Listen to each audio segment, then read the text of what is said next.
guys, we are back. I figured out there was some kind of anomaly, I guess I would call it, with that 747 that I tried doing the flight with on that last flight. Where it wouldn't load my SimBrief flight plan into the EFB for the 747 on Flight Simulator. I did another I basically restarted I think the flight. I don't remember if I restarted the sim. I know I restarted the flight at least though, and tried it again, and it worked just fine the second time. So that said, I'm gonna give this another try. I'm gonna try that same CargoLux flight 5103 heavy, going from I think it was Zhengzhou, China, which is ZHCC, to Anchorage, Alaska, PANC. All right, 4,500 or so mile flight. Like I said, I will be running it at 4x speed when I can, so that'll help shorten it up. It's still going to be a little bit of a duration to this flight though, but we'll get it knocked out here and see what kind of fun we can have with Anchorage. All right.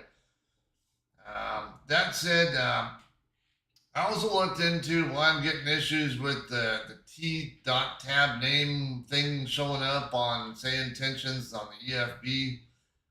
There are a couple of different things that could be going on. One, that could be that if I don't have say intentions fired up before I load up the EFB, then that could be a cause. But I don't think that to be the issue, because normally I am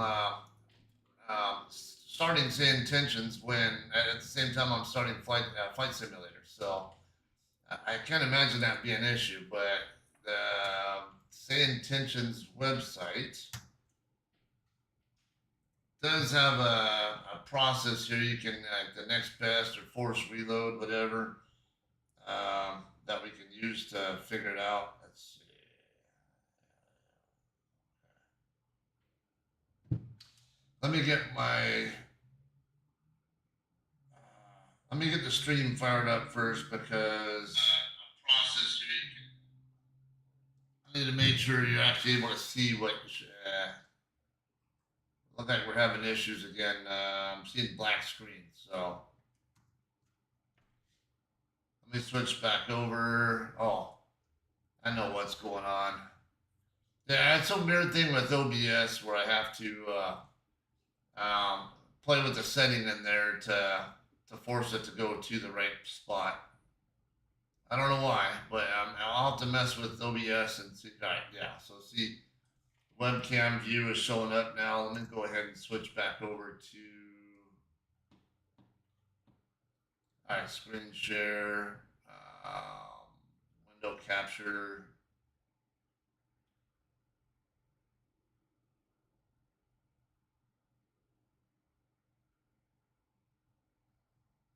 Okay, that is what I want you to be able to see. Force reload approach in situations where you need to restart the desktop client during a flight and the EFB ends up in a blank state. You can force the EFB to reload using the debugger tool by following the steps below. All right. If you've just loaded in without doing much configuration yet, your best option is to restart or begin your flight. This will force the EFB to reload as part of the new flight session. Okay, that does not seem to fix it for me. So normally, I did see it. I think on the AI search thing that suggested that issues with like FSLTL or AIG, or I think is what that other traffic loader is, whatever. Let's see. But basically, yeah, you go to this process, go to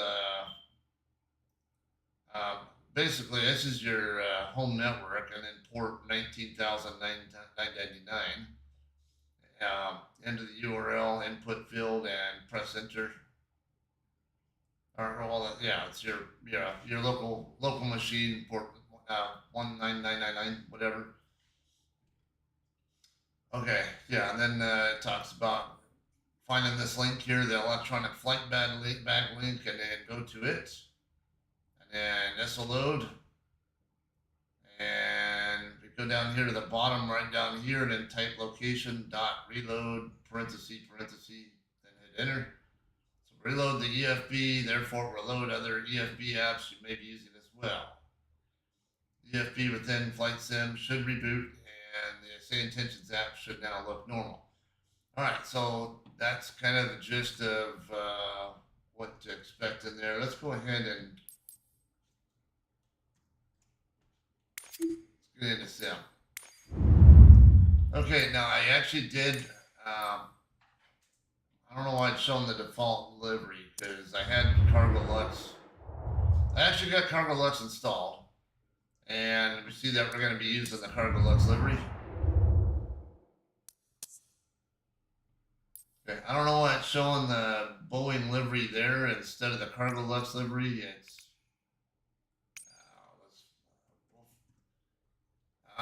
when I loaded in yesterday offline, it actually loaded up the CargoLux livery just fine though, so I don't know what's going on there. Okay, I think parking 32 was. All right. Go ahead and load in.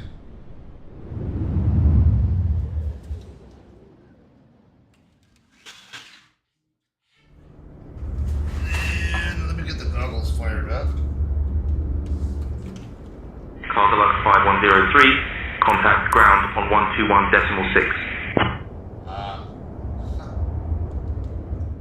just got in. Why are you telling me to contact ground?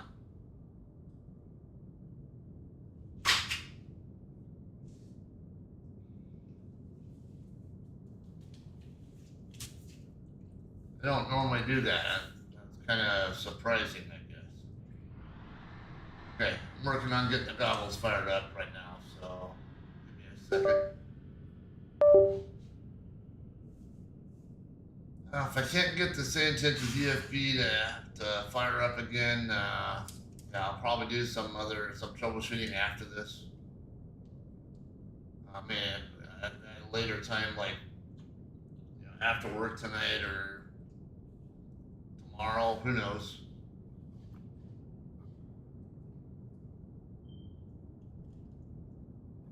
All right, we are in VR mode. Let's get some power. And the IRSs for this one definitely take longer to to initialize, so definitely need that up quicker. Okay, let's see if this is going to work for us. See, it fires up fine, but after a couple seconds, it fires up fine, but after about a couple seconds, it messes up.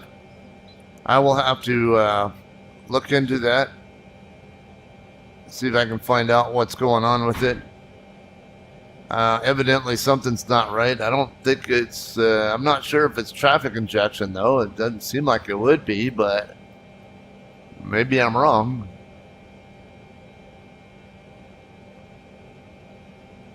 Okay, are we going to have this issue again?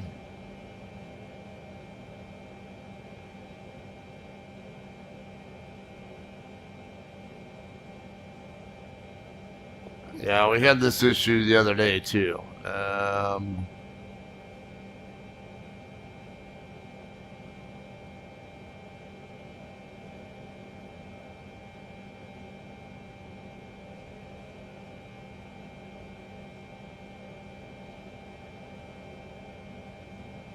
All right. It should not be having. It should not be taking this long to do. So.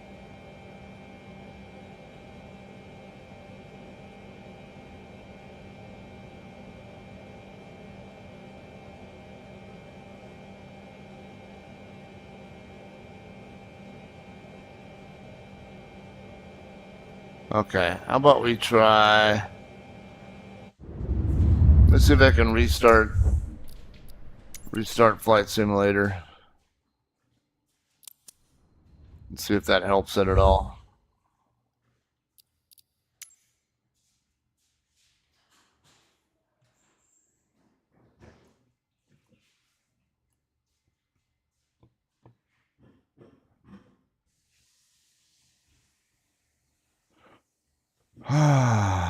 Don't know why I always have this issue. Okay. Well, while we're dealing with that, let's see. I don't. Okay, yeah, that's the screenshot. Screen report I did of.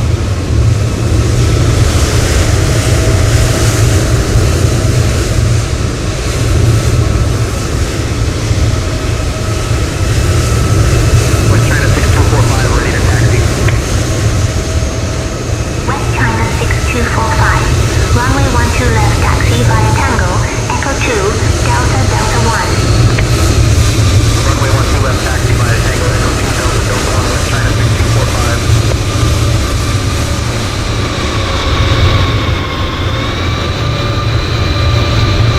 Ground West China 6288, taxi to the gate. West China 6288, taxi to parking via Uniform, Echo, Tango 3. Uniform Echo Tango 3, West China 6288.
Okay, so 6572 ready to taxi. I don't know how well you guys can hear it. So I'm Runway gonna wait. 12 right taxi via Delta, Uniform, Golf, Hotel 1. Runway 12 right taxi via Delta Uniform Golf Hotel 16572. Okay, so that's how messed up the that runway was that they wanted me to use when I came into that airport. It was bad. Like, I'm not gonna try to take off on that runway. Ain't no way. Why is it still only at 19%? Wow.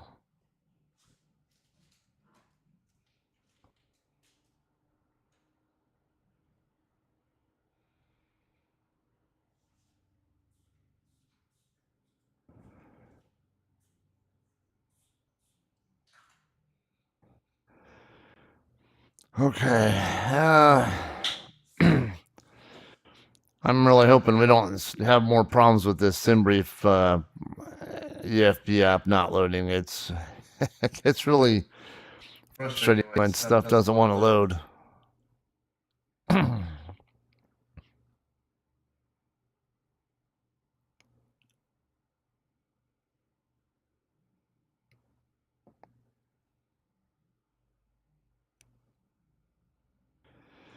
Yeah, flying the helicopters in VR mode is definitely a good way to get motion sick. I get a little bit motion sick if I have to be a little more gentle with how I'm moving stuff to not get motion sick. And I don't really get motion sick super easy, so. Okay. Yeah, see, it's still the CargoLux. Why it doesn't show up in this thumbnail, though, I don't know.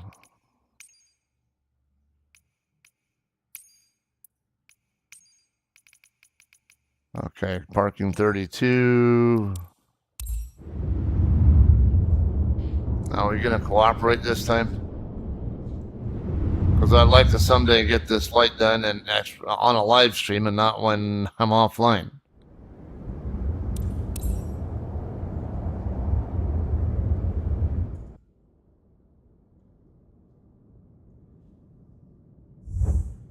CargoLux 5103, heavy.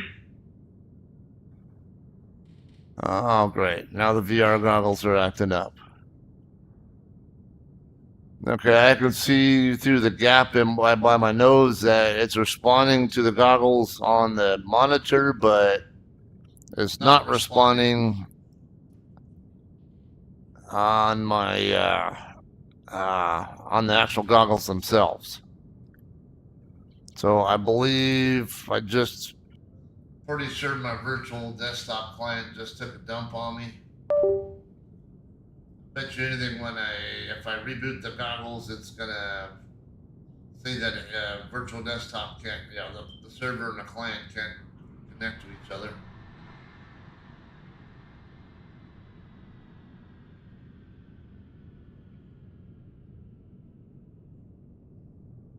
Alright, goggles are firing back up. Yeah, this is what happens. I'm more than likely going to need to fly this one without the goggles on. Then again, the 747, the default 747 doesn't have different view modes that I could use in VR mode like it can without the goggles, so might be more reason to just do the flight without them.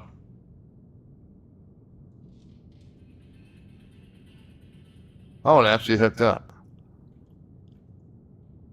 I did not expect that.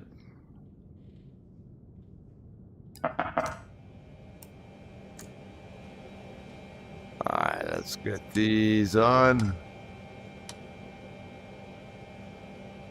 Okay, now is SimBrief going to cooperate? It's not looking like it.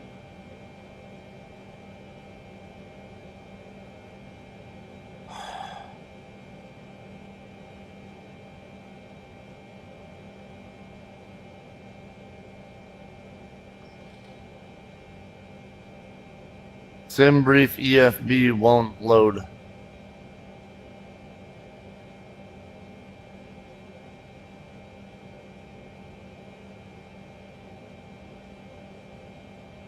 Make sure you have generated a new operational flight plan for the current flight. If issues persist, try reloading the app or restarting Flight Sim to fix token authentication errors. That's not the issue. You must generate the OFP and SimBrief for every flight to make it visible to the EFB. I thought I could do that within the EFB.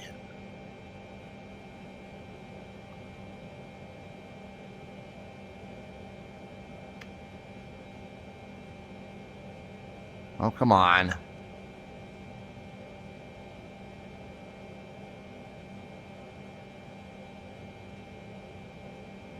Okay, apparently the goggles want to act up again. Alright, let's just ditch the goggles.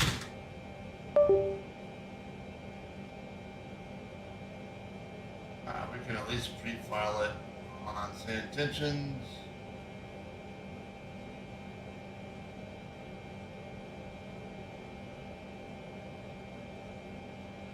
Open the Navigraph charts application or the Navigraph charts website.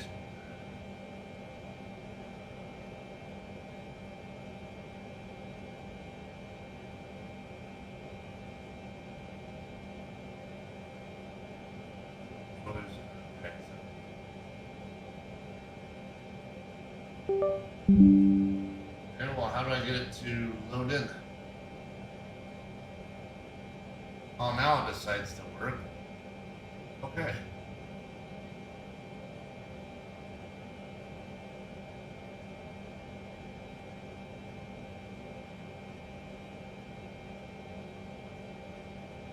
Alright, got our route and weights imported.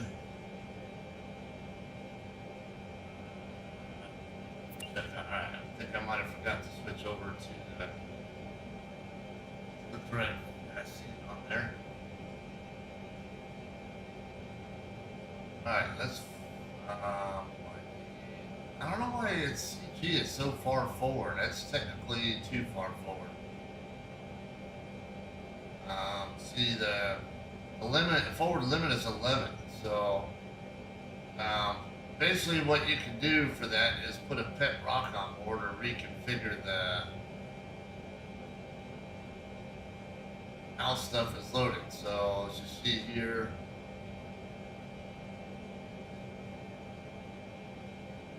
$550, $979.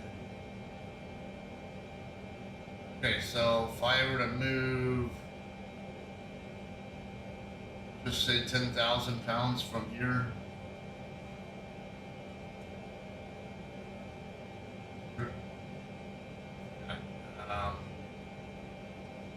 Move it over to the back.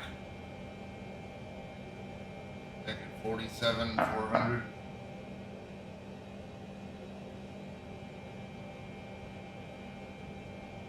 Okay, our CG has moved a little more aft, but not enough. So let's go ahead and come down to 35,000 up here.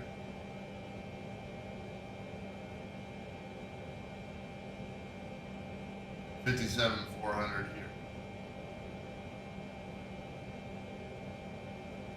Okay, see, we're still at 10%, so move at least another 5,000, I would say. Let's go down to 30,000 here. Yeah, see, we're at 11 now, so 62,400. Okay, now we are at 12% MAC. Part of this issue here is because of fuel, where the tanks are located physically and which tanks have what. Okay, so see the inboard main tanks, which are the number 2 and 3, have more fuel on them than the outboard. So that's part of the problem there. So that because the wings are swept back, so if less fuel is in the main tanks 2 and 3, the inboard tanks, and more is in the outboard tanks, that's also a way you can shift the CG back, afterward, as we call it on airplanes. Okay, empty CG, you can cheat and do this too, though it's technically you shouldn't be having to do that at all. Alright, we'll just go ahead and... Alright, so now we got 12% MAC.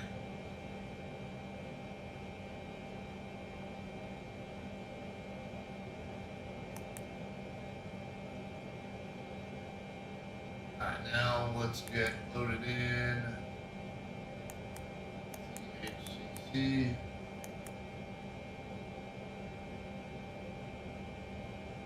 Okay, sometimes I notice that, a couple times I've noticed that having to, it does take time for this stuff to initialize, but notice sometimes if I go to nav,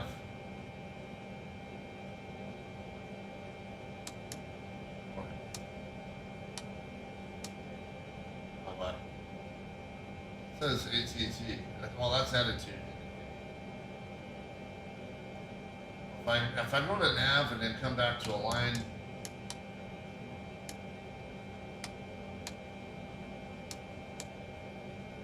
I've had a tendency to notice it might work, but no, I think it just takes time to load in.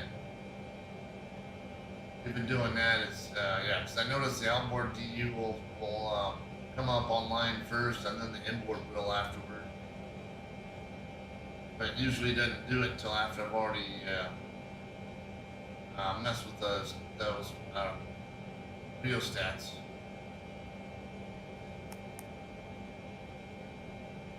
Okay, CLX.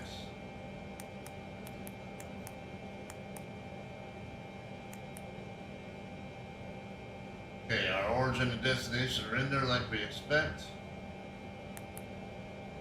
Alright, here's my the octac, or I forget what that waypoint is called. Alright, so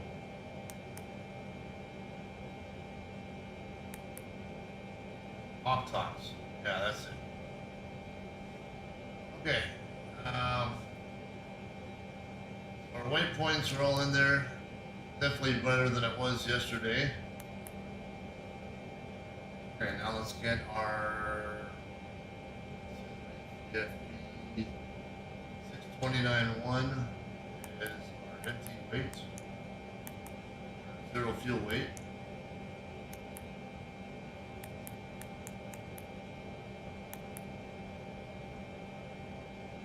Cruise altitude 33,000. Step climb later on. Cost index 320.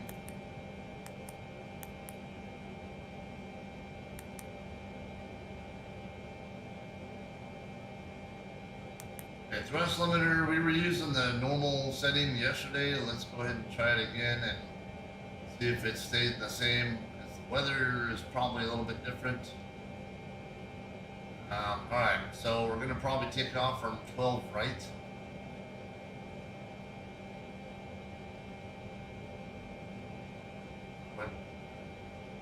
Yeah, we might need to take a look at which ones are in use here. Because I was set yesterday for using 30 left, but I might have to use 12 right instead. Foxtrot, arriving 30s. Okay, so no, we can stay on the 30s, on 30 left. Wind calm, cloud visibility okay, temp 16, dew point 3, QNH 1023. Okay, so info Foxtrot. Let's populate this and then we'll populate the weather. And winds are calm, but that doesn't look like calm winds. Okay, yeah, so still DTO, but we're going to use flaps 20 instead of 10 like we were set for yesterday. VR speed will be 156, 169 will be your engine out speed.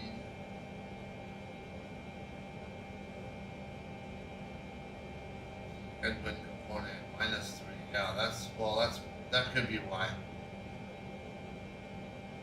Because we have a more negative wind component to work with. Okay, so flaps 20. E12. Okay, we need 9% trim.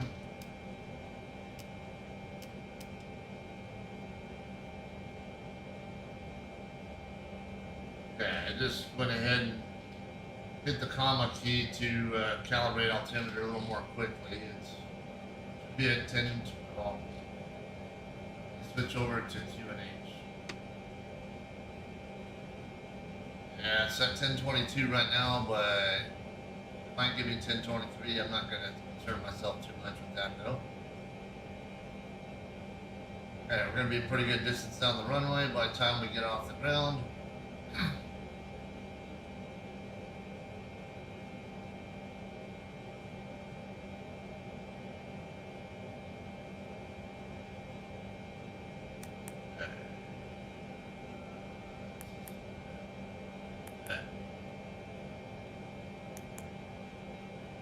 Okay.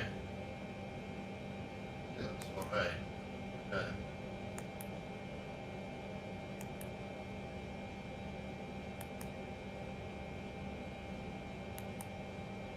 Okay, look like we're still initializing.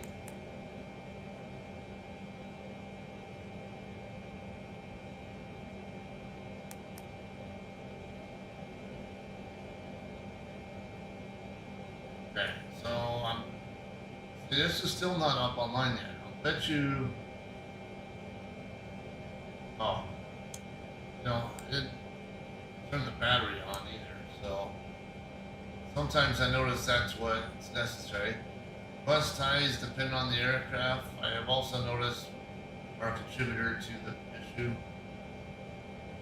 And while we are here, let's go ahead and get the APU started.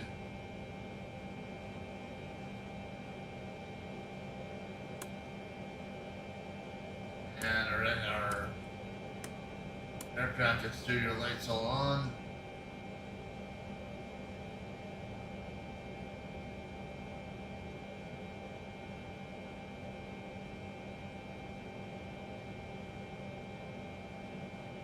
Where's my job? I was gonna say, I should have a checklist in here.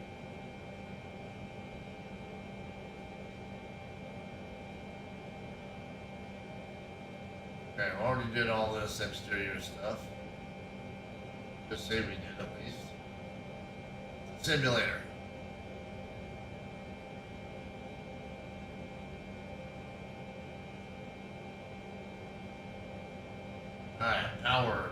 switch is on. Standby power should be an auto. Oh.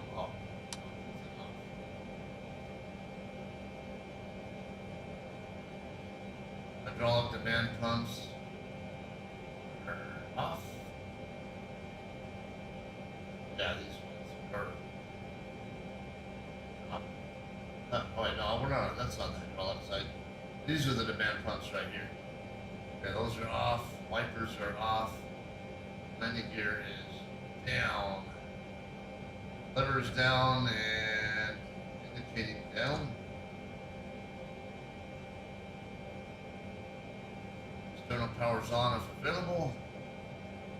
Pre-flight. IRS is to nav.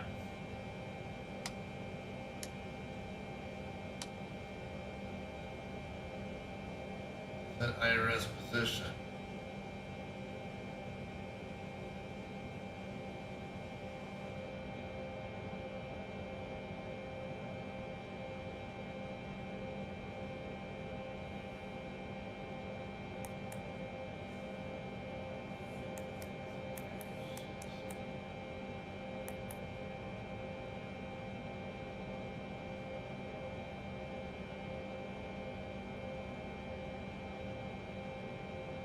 Okay,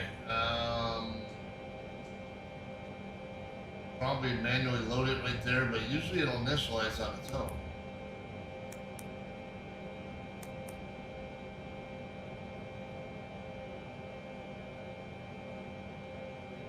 Probably use that, 34, 31, 4. Write it down, so.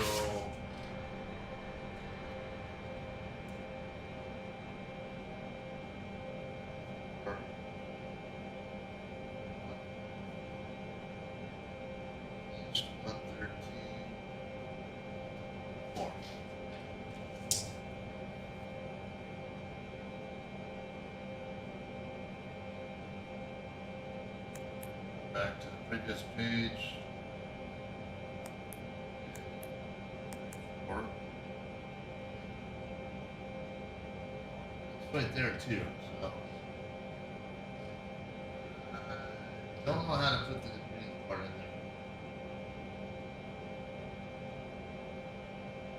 I don't know how to do that before. Let's try this.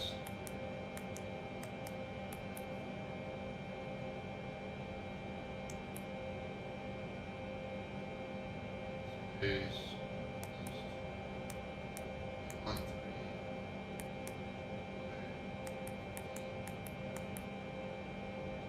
If that works. Oh, it doesn't. Well, these are online now, so it doesn't matter. Okay.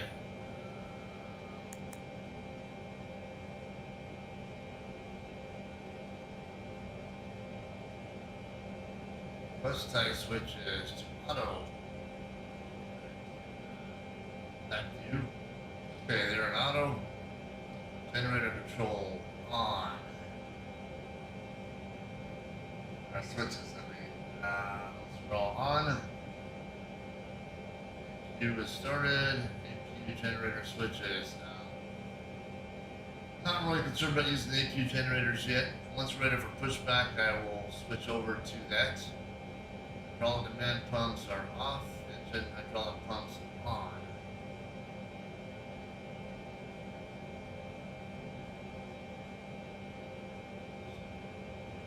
That should be these ones right here.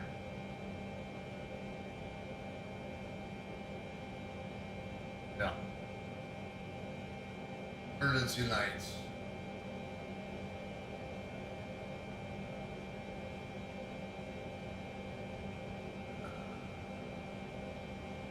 Like somewhere around up in the center, in the upper middle area. I want to say on this one it's up higher though. So where is this?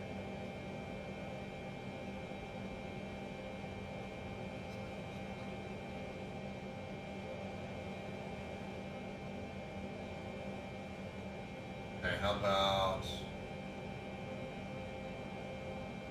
Okay, I knew it was up here somewhere. more. Alright, armed and guard closed. Full cross feeds open. Forgot that I can use this view here, but I can't remember how to get to it. Full cross feed switches. They're all open. Fuel pumps are off. Ice to auto.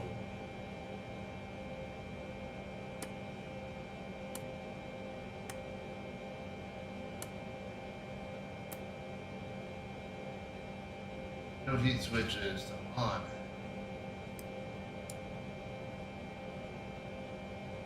Fuel wipers off. God dampers on. Those are usually this way.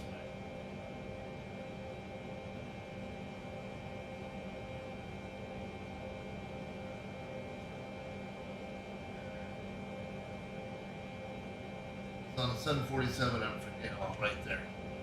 Yeah, I thought it might have been on the passenger side. I'm on the co-pilot side. Passenger temp selector, auto.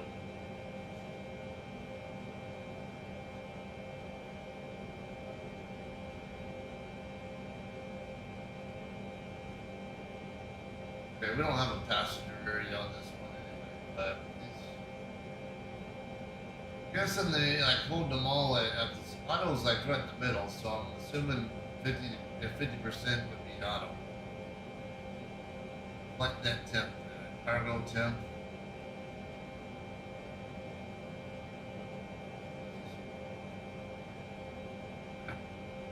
Trim air switches on. Circulation switches on.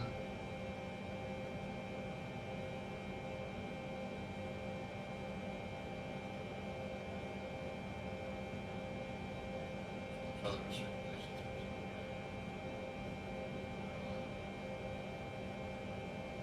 Knobs. Max switches on. Those two below it. Or, oh yeah, those ones.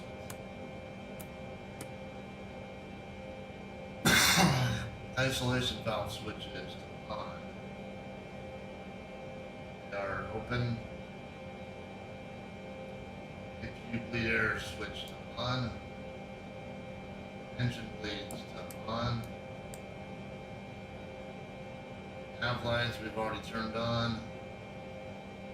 Logo lights are on. Okay, flight director.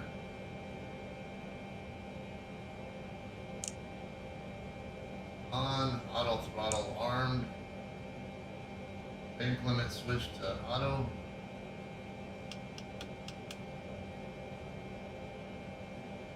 Autopilot disengage bar is while I was in the down position. That's not cool. Landing gear down. Car brakes to RTO. Parking brake is set. Speed brake down. Press levers are to idle. Flaps are up. Fuel control switches are in cutoff position. They are. Belt selector on. That one is on this.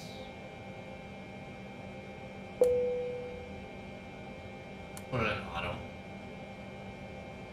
TCAS to standby, which it is. Alright, pre-flight checklist complete.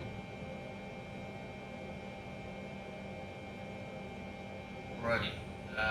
Let's go ahead and request our IFR clearance now.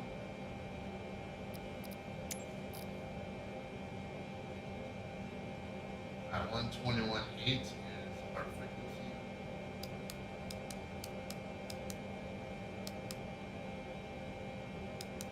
And while we're in there, let's go ahead and switch VHF2 to 119.99.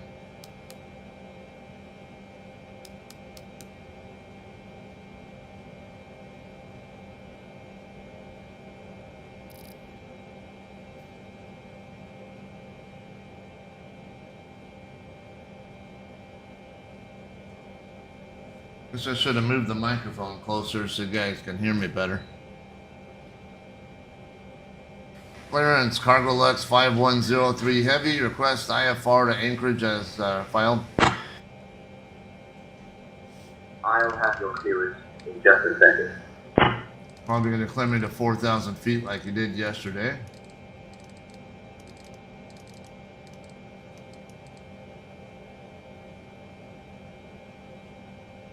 CargoLux 5103. Clear to Anchorage via the Octox 9er Yankee departure. Then as filed. Climb 4,000. Expect flight level 330. 10 minutes after departure. Departure on 120.27. 5 squawk. 4431. Expect runway 30 left.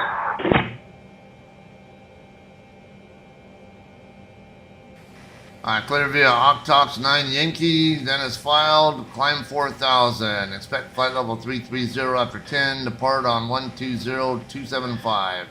Squawk 4431 and runway 30 left.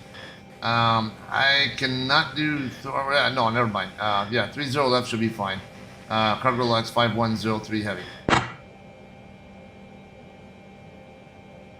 CargoLux 5103.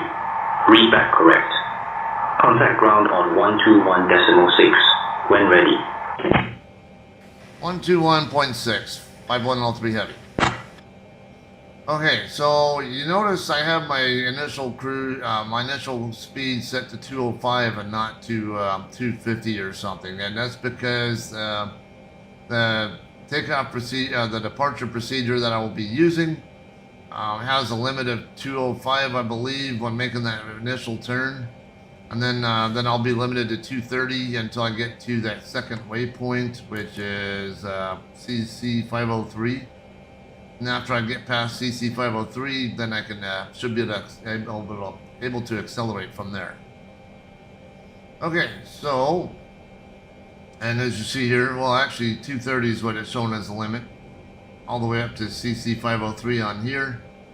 Need to be at least 5,910 feet or higher by the time we reach that waypoint there. Shouldn't be a problem at all.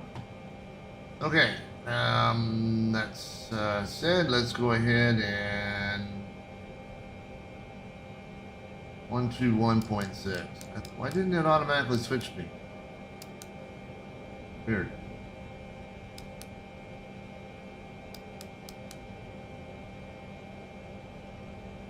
Okay. Alright, confirmed we're on the ground channel now. Just curious, what do we have to work with here? A bunch of parked, look like somebody flying over right now in a 737. That's a Skylink guy too, I think. If I remember right, oh yeah, he's coming in to land here too. Or no, he's taxiing. Shenzhen Air 8360, taxi to the ramp. Shenzhen Air 8360, taxi to parking via Hotel 6, Hotel Romeo. Hotel 6, Hotel Romeo, Shenzhen Air 8360. Yeah, that's the same one. So the white ones are people on the ground, or, you know, could be AI or people, I think, and then magenta are the AI flights in the air. So not a lot going on here. There are, you know, number of parked airplanes here, but pretty good number of parked airplanes, actually, it looks like. Not much going on with movement, except for a bit, I see a few, but that's about it. Okay. Ground, CargoLux 5103 Heavy, request pushback and startup. Or actually, I don't need pushback. CargoLux 5103, push and start approved, face southeast. Push start approved, face southeast, 5103 Heavy. Yeah, I forgot, I don't even really need the,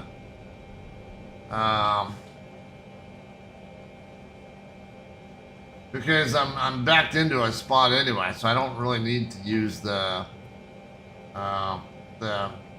pushback operations. All right, hydraulic demand pumps to auto. That's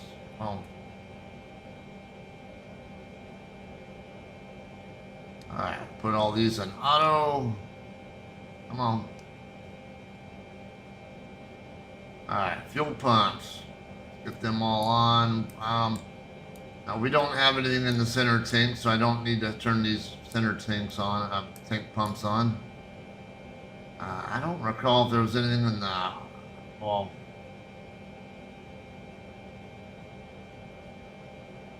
yeah, we should be good.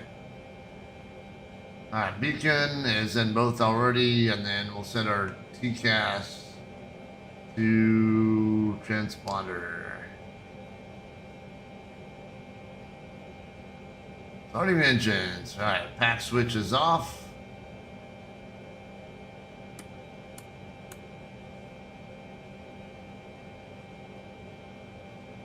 Okay, now I'm going to deviate a little bit here. I'm going to turn all these on, so... Although technically, if I was doing a real engine start... Alright, start that engine, and then I would... Yeah, I think they normally have keep a hand on the cutout switch here. Like if I'm starting number 4, my hand would be holding on to this just in case if anything goes awry, you can immediately cut it out. And, you know, maybe also have another hand here to push the starter back in. Or starter lever, whatever. Push back in also to abort the startup process.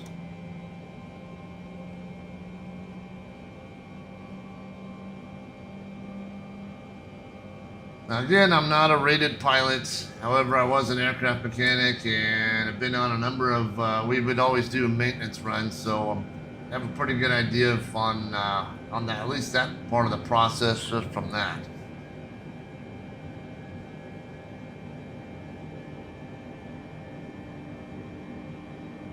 Okay, look like we should be good enough there. Yeah, once the knob goes in, we can switch over to the next engine, number 3. Now, different airplanes, they tend to have different start sequences too. Like some of them will just go in sequence from 4 down to 1. Some of them will go from 1 up to 4. When I worked on C-130s, I think we usually did number 3 first, and then number 4. And then number 1, and then number 2. The idea was because the power unit and the crew door is all on the pilot side, so we usually preferred starting the engines up on the co-pilot side first, and then we would do the outboard on the pilot side, number 1. Yeah, that way the last one starting up is the one closest to the crew door.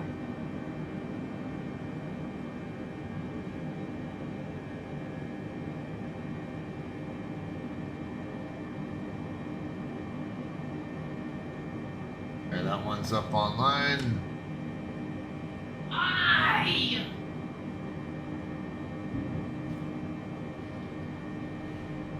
It's 9:33. My ride hasn't shown up. Rosa texted me that the driver's on her way. Okay, you have any idea how far out? Alright, I'll ask her. Oh, she's here. Okay. Alright, have a good day at work. Thanks, dork. I hope I don't see you when I get off of work, because I'm allergic to you. You actually probably won't until later this evening, because I gotta work this afternoon. Okay, then. Love ya. I know, just a little. Alrighty, got her going to work. Okay, these are done. Still waiting on.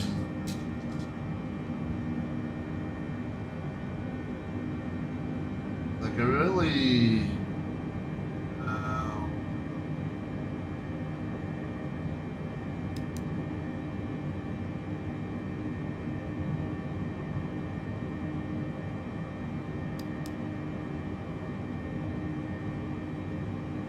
Well, you should have all these, let's see. Yeah, it should have, well, 8 views running. But wanted to have the engine, there we go. So you should have all these other indicators up while we're doing this process, by the way.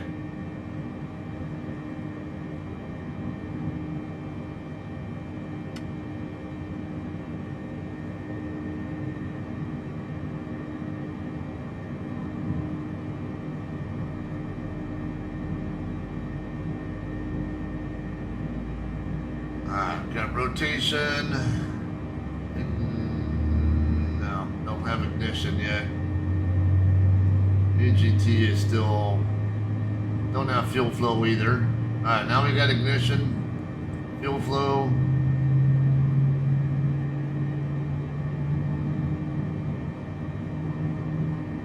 Oil temp on the rise, oil pressure on the rise.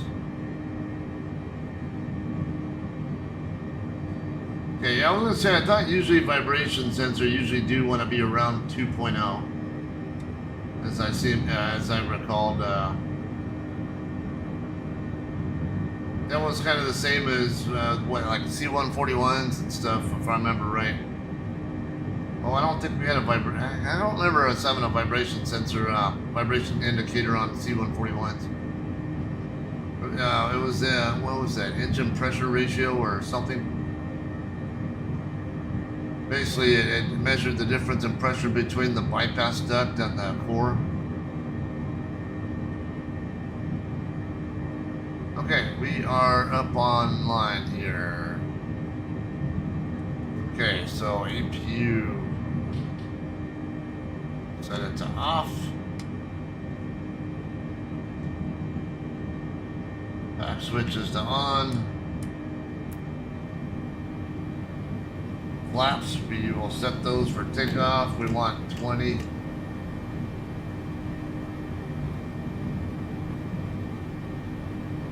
I think that's 20. No, that was an accident. Okay, let me switch over to co-pilot side so I can see that indicator better. Stop! Alright, yeah, 20 is indeed where we're at there.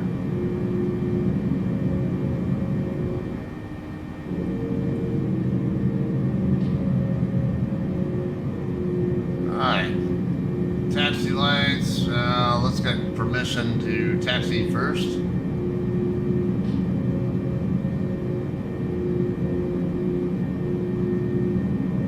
Ground, CargoLux 5103 Heavy is ready to taxi.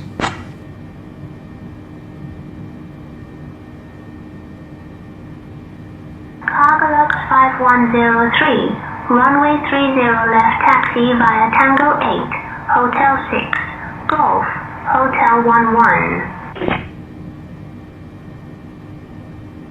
30 left via Tango 8, Hotel 6, Golf, Hotel 1, 5103 Heavy. Okay, I already have a pretty good idea where it's, yeah, it should be the same route that they had me on yesterday. Yeah, it's exactly it.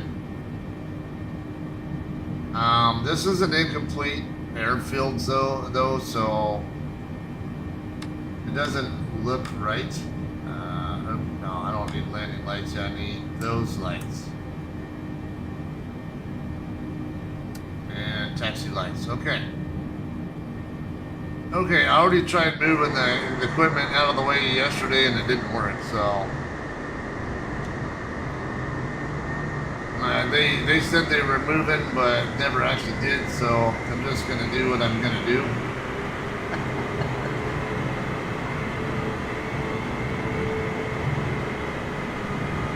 Just pretend they're not even there.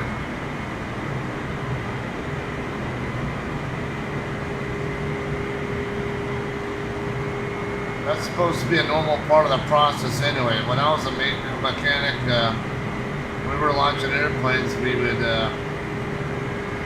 once you got the, I think 1 or 2 engines online, they would usually, we would usually disconnect the power unit. You know, they would just signal for us to, well, depending on the aircraft type. If we were on the headset, yeah, like on KC-135s, they would tell us that go ahead and disconnect the power unit, and as soon as you get the power unit disconnected, you move everything out of the way then. But we weren't really in the business of doing pushbacks anyway. that helps you. So. Okay, this airplane over here is again in the way. Kind of, so. But there's supposed to be a taxiway right over here. It looks really weird though because of the fact that the scenery is, I don't think, up to date.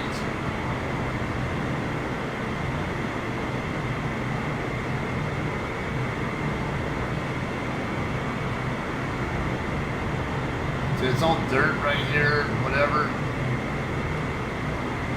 And then that taxiway up over here that I came across when I landed here the other day, that's all dirt, and there were times you can actually see dirt spraying up when I would taxi. it just looked funny.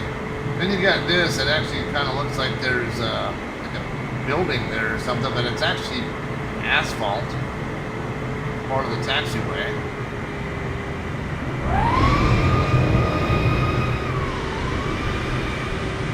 Like somebody over there on that taxiway there. Somebody just spawned in or something over here, it sounds like, too.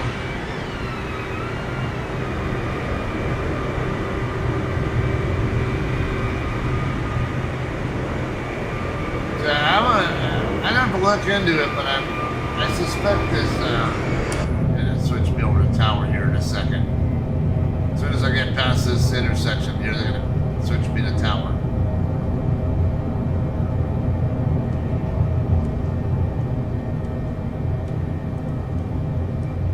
CargoLux 5103. Contact tower on 118.075 so long.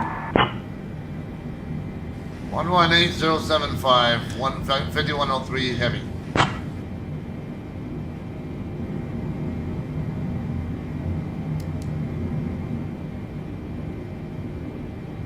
Tower, CargoLux 5103 heavy, holding short of 30 left, ready for takeoff.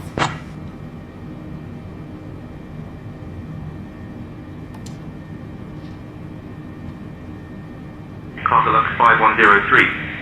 Heavy, Zhengzhou Tower, runway 30 left. Wind calm, cleared to takeoff.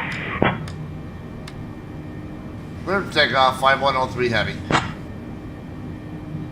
Okay, let me get this set over to how I already was there. Alright, takeoff, brakes release, power levers, toga. Alright, that's what I.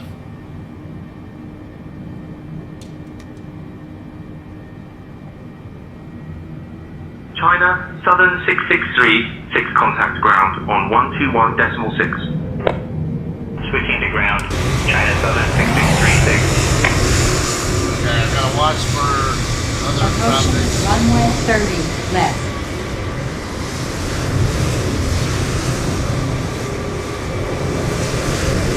Push back over the cockpit view once we're lined up on the runway.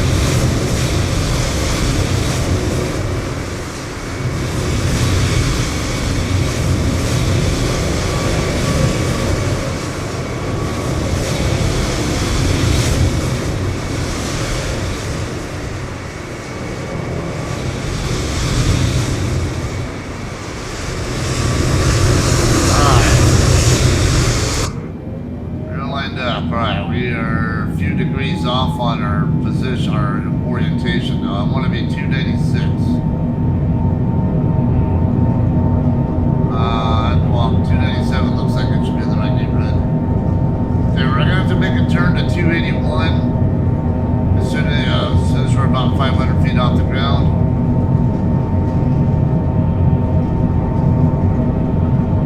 Like field elevation is just below 500 feet, so.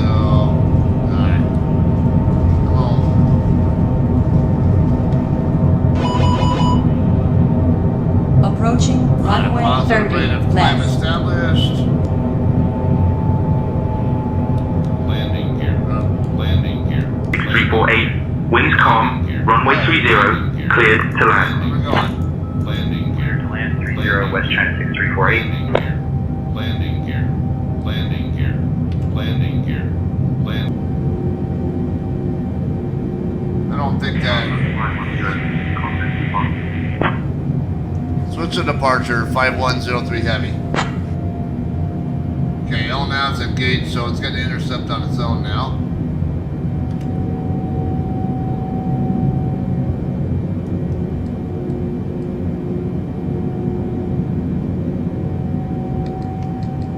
Got to be careful about yeah, I'm getting a little too close to stall speed, so I don't really want to raise my flaps really anymore until I get more airspeed. Okay, get some range here. You can see what we're going to do here. Alright, so switch to departure.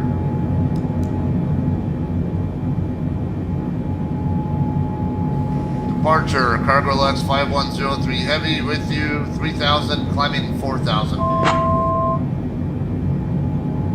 CargoLux 5103. Heavy. Zhengzhou departure. Radar contact. Climb via the SID to flight level 187.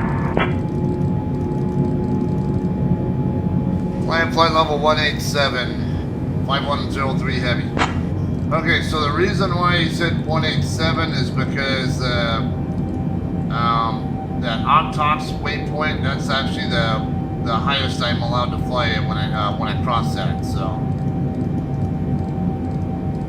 After I cross Octox, they will probably clear me higher.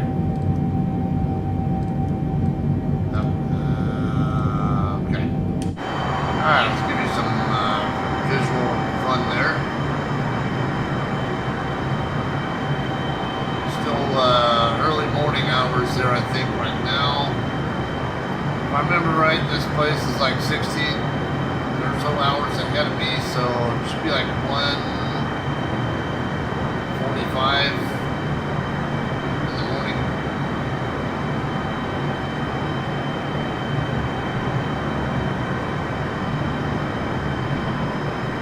And since we're flying toward the sun, we'll get some sunlight eventually. Might be 2:45 there. I'm not sure what time zone Zhengzhou's in. I'd have to check, but I know my UTC offset here is -7 hours, and I think they're usually about +8 or +9 over in that neck of the woods.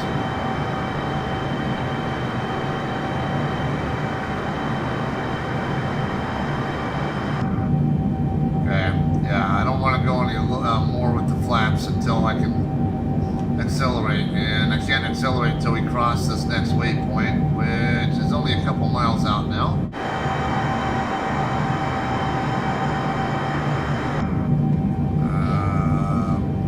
After departure, flaps and landing gear up, climb, taxi and landing lights off above 10,000.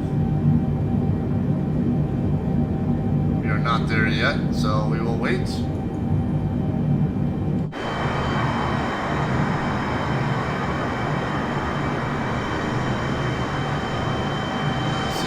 Oh, that's like another airfield there.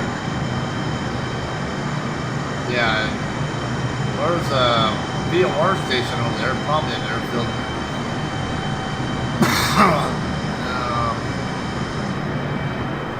Alright, there's our turn we're making. Once it gets squared up, I'm going to accelerate to 250.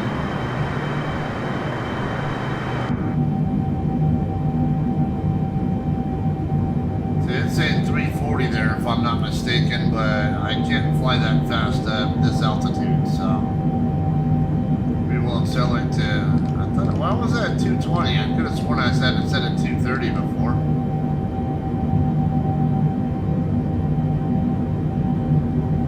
All right, get up a little closer to 250.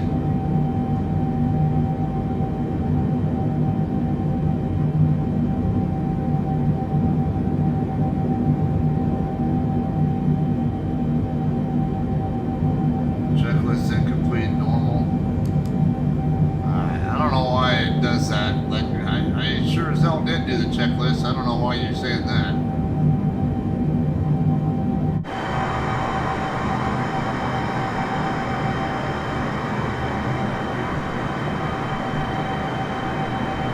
It's fairly flat. Looks like we're just getting, actually already getting just a slight hint of possible sun. So as we get higher, further north latitude, yeah, the sun's not down for so long. Getting close to the summertime, so it might not take long for the sun to come up at all, actually.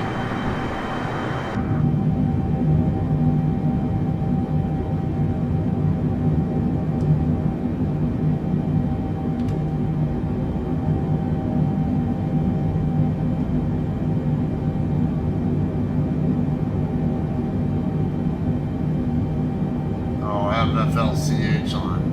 That's flight level change mode. So it's kind of automatic. I think it's automatically controlling my vertical speed for me. Okay, now we can accelerate to 340.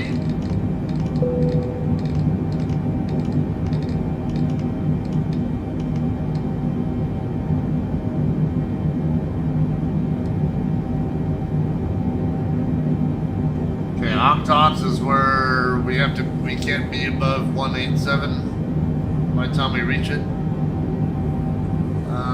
Looks so far like we'll be okay there.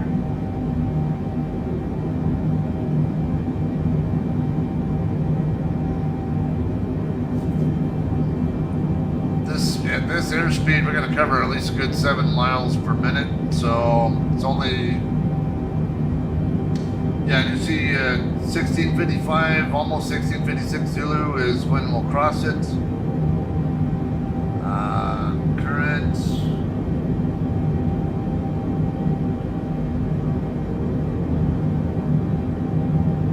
Where's the current time at?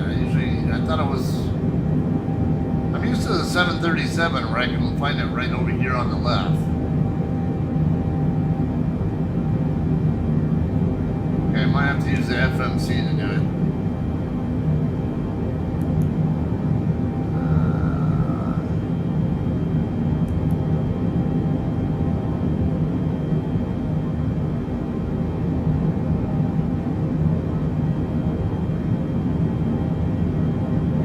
Where this one's at. Oh, you know what? Did I ever? Yeah, alright. See, I couldn't remember if I retracted the flaps all the way.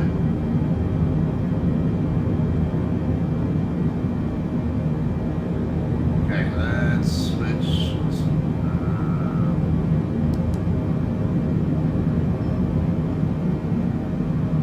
Okay, it's 53 after, so just under 3 minutes, so 20. So if it takes 3 minutes and we're climbing at a 2,000, or not even, we're climbing at about 1,500 foot per minute climb rate. Yeah, we're going to be 16, almost about, just about 17,000 feet by the time we cross at HE 505, I think that's what it says. Hard to read it.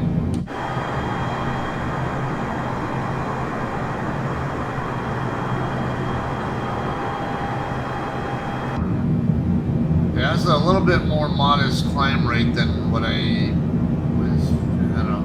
thought I would normally do, but I don't normally use FLCH or I don't even normally use VNAV. I know a lot of people do. I've never had much of a tendency to do it that way. I've been more of a manually control it all the way up kind of guy.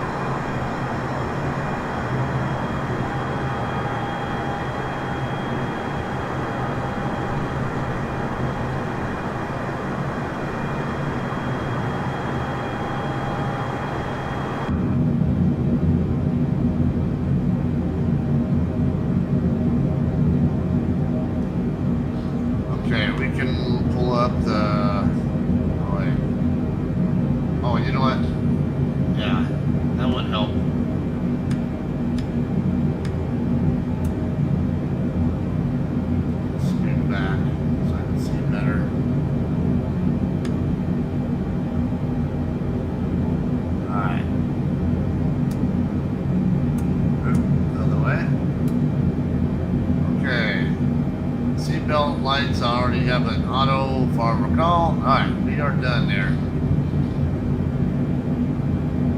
Okay, so if we go to the Navigraph charts,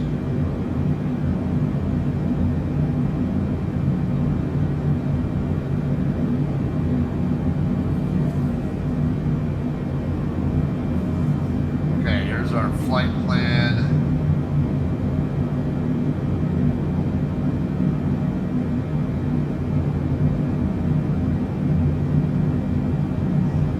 Yeah, now on the, let's see, departure procedure, hot top is 9 Yankee.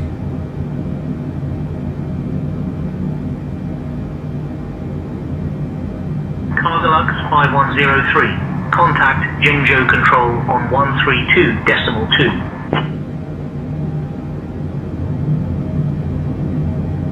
132.2 for 5103 heavy. Don't ask me what the hell that name of that control is, though. Zhengzhou Control, okay. Zhengzhou Control, CargoLux 5103 heavy with you, 17,000, climbing flight level 187.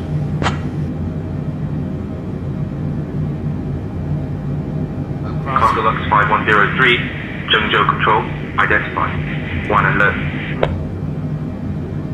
Okay, now I'm waiting for him to clear me higher.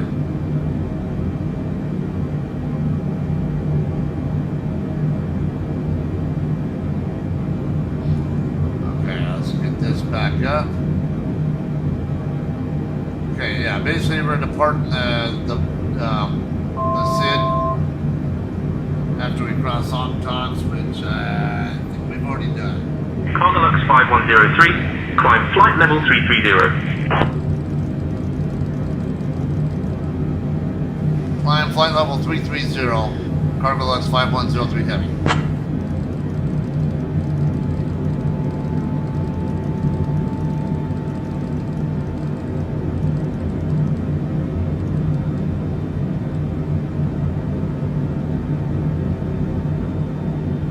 Okay, now we can zoom out on this a little bit.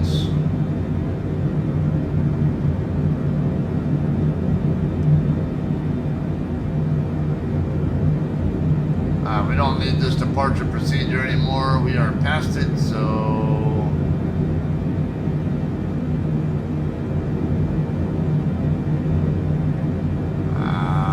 how do I'm not sure how to switch back over.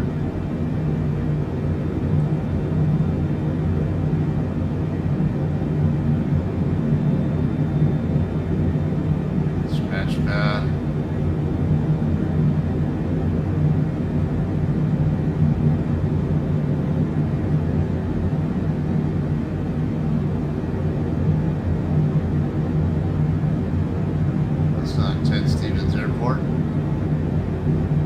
I don't need that, so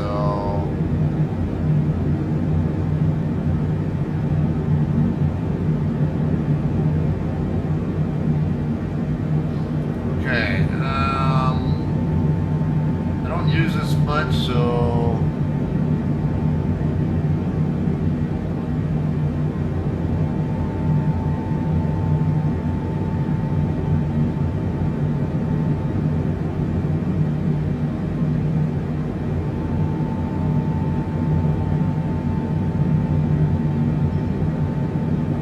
sure.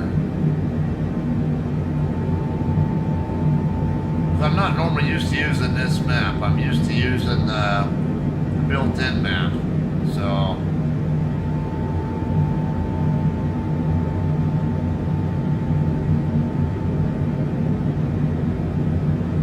is that the button I need to hit?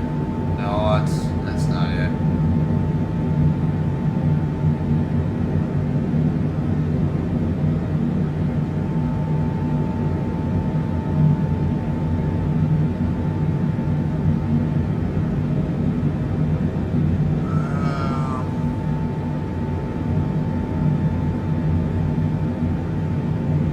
Thought I wanted it right there, but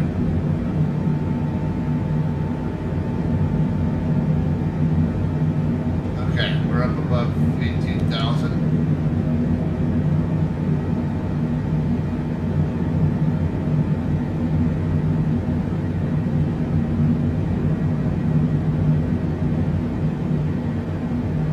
Okay, what do I need to do to get home?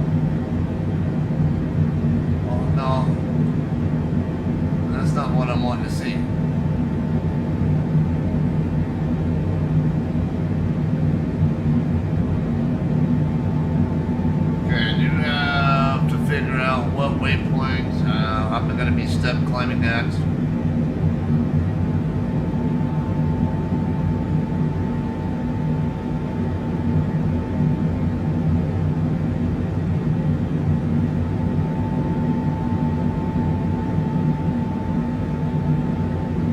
What is this? Oh, maybe I just need to hit that. Yeah, that's all I needed. Alright, so so those things just pop up on top of the map. I see. Okay, let's figure out what waypoint I'm set up to step climb at, so I know where to look for it. Alright, Nesco. We're gonna climb to 350 at Nesco and then 370 at Olcott. As I recall, you don't have to go very far for that, so.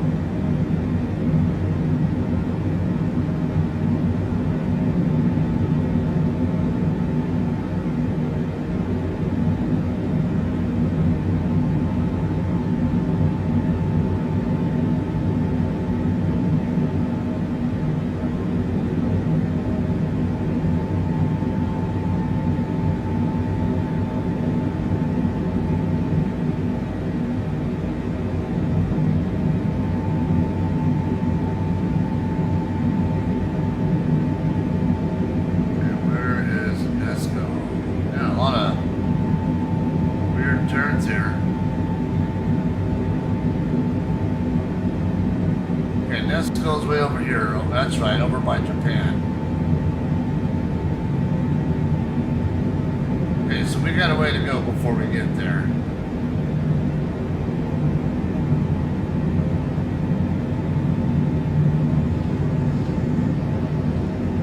Okay, we're already set to Mach 0.83. Shouldn't really be shouldn't be having that high climb rate. 100% RPM N1 is too much. That's why I'm saying. That's why I don't normally climb like this. Normally I climb a little more gradually. It's not as hard on the engines. You don't burn as much fuel either trying to get up there.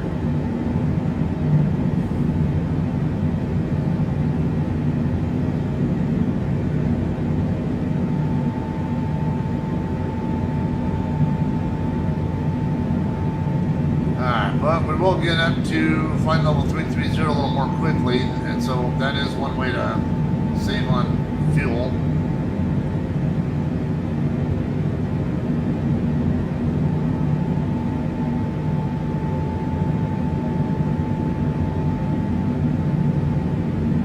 Alright, just over a minute out from leveling off.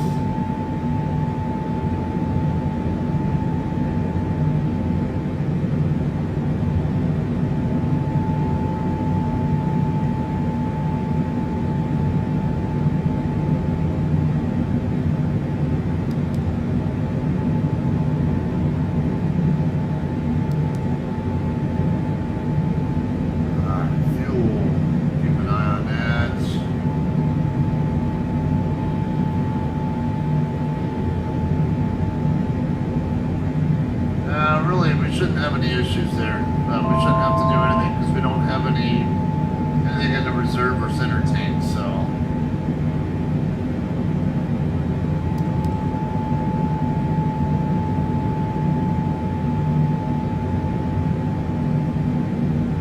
Oh, you know what? The MPU bleed valve. That should have been closed earlier. I don't remember seeing that in the checklist.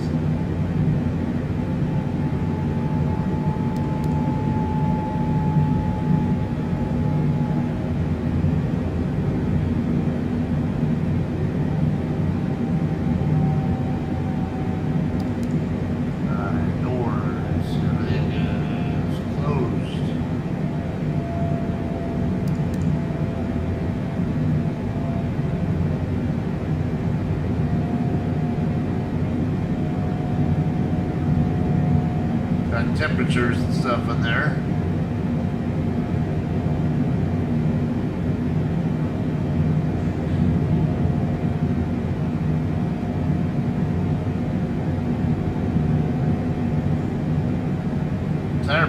were up there. Most of the heavies I worked on, man, I have seen, I think like C-141s, I want to say that tire pressures were up around 200, but most of what I worked on C-17s, they, I think they're around 160, 170. Case 135s usually kept them around 155-ish, 150, depending on the weight of the aircraft. A lot of times I think the crew chiefs would just leave them up higher because it's less work having to constantly deflate, reinflate tires based on loads. But we did them all the time. We actually adjusted tire pressures regularly on when I worked on C-130s. Those were lower pressure too, though. Only about 100 psi. There, okay. Checklist display.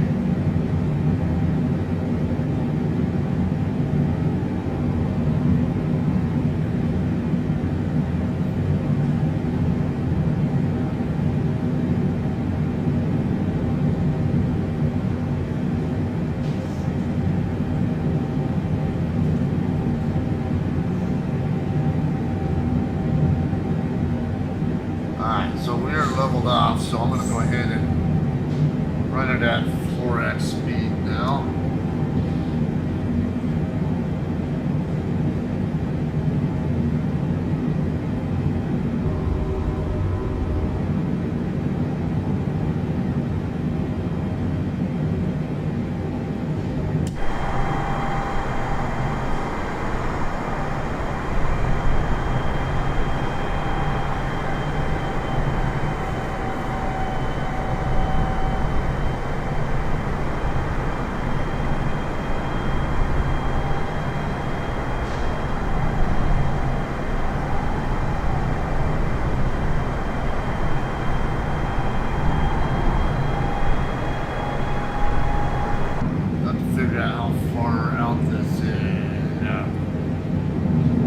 Anchorage is.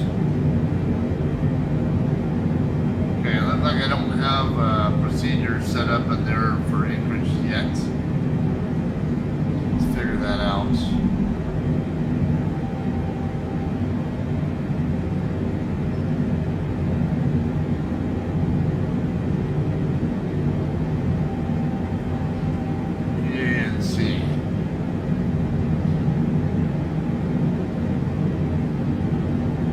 VFR conditions, info hotel, arriving departing 7 left, 15, 7 right. What am I already preset for? I'm set up for 15 it looks like, so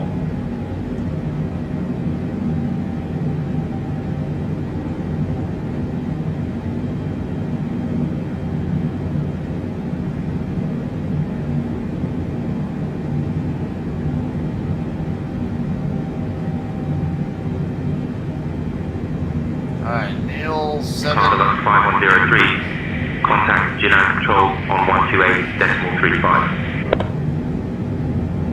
128.35, CargoLux 5103 Heavy.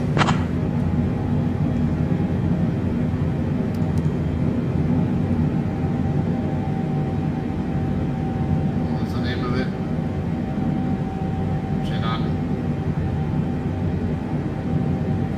Genome Control, CargoLux 5103 Heavy with you, flight level 330.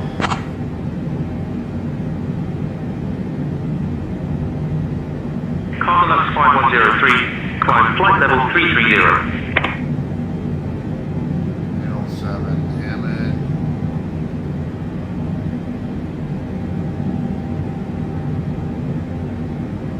Okay, well, if we are set up.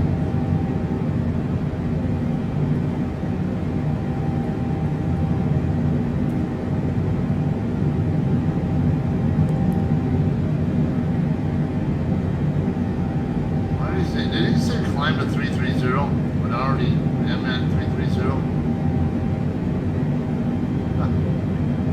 I didn't say request requesting flight level 330. Already am at that.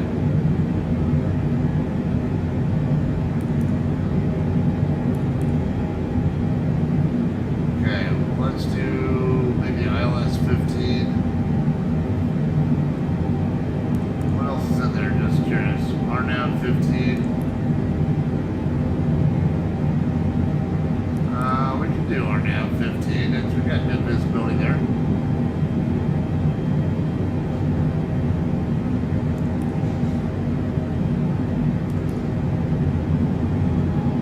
Okay, now, alright, now we got, alright, 0206.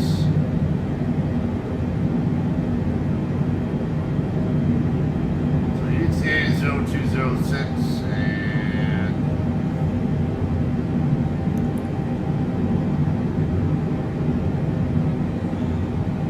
have radios. I forgot I could actually set them right here. Used to the 737, but I do them all down here. Take a hike. I don't answer spam calls.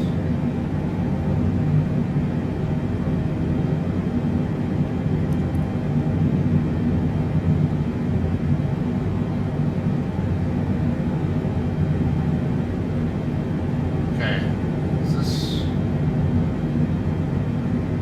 the current time?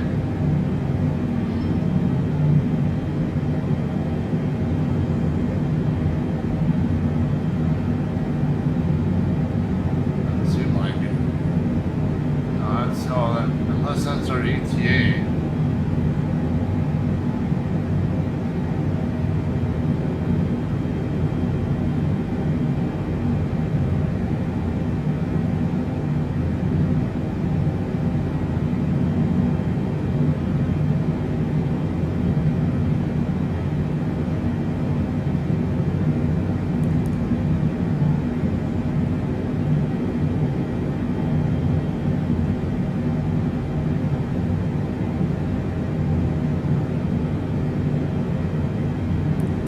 What's that all about?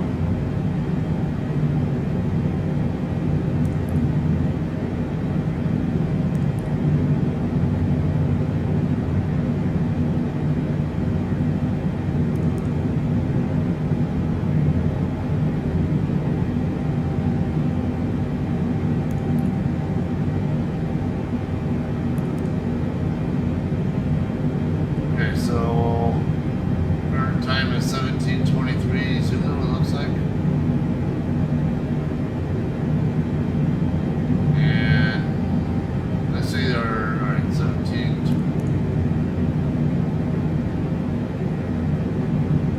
It's about 9 hours, so 4 hours. It's gonna take over 2 hours. Over 2 hours even at this sim rate.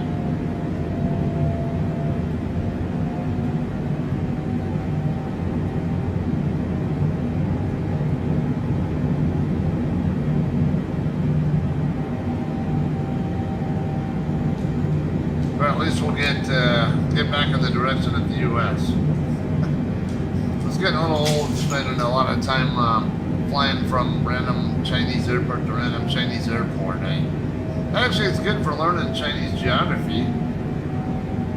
And I did learn about I think Xiamen or whatever airfield it was. Where the city is like 7.5 million people, bigger than Los Angeles, and I'd never even heard of it.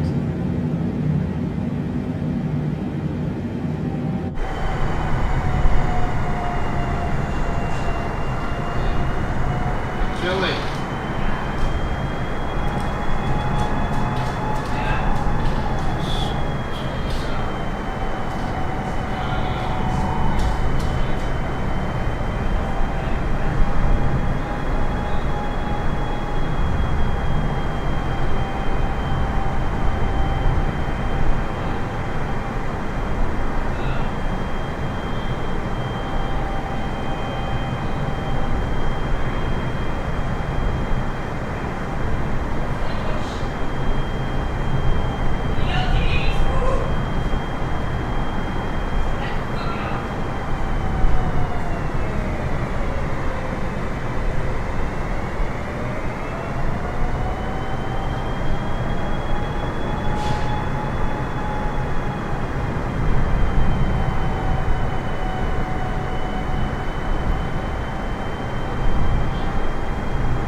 128.55.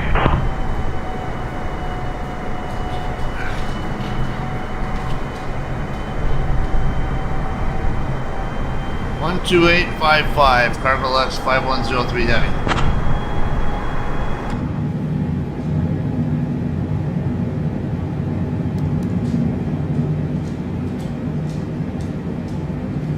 Zhengzhou Control, CargoLux 5103 Heavy, flight level 330.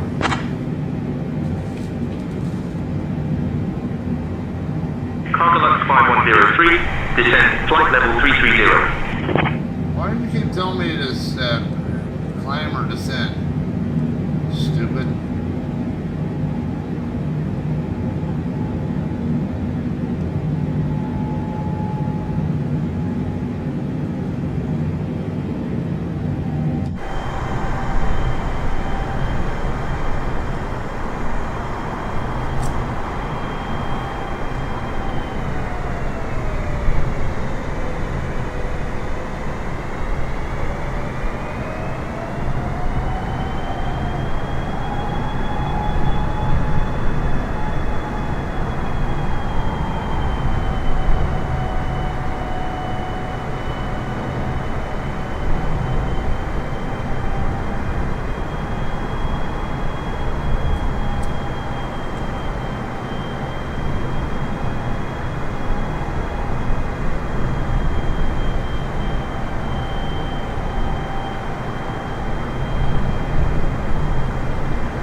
Then I'll be, yeah, pretty sure it's Nesco where I'll be step planning.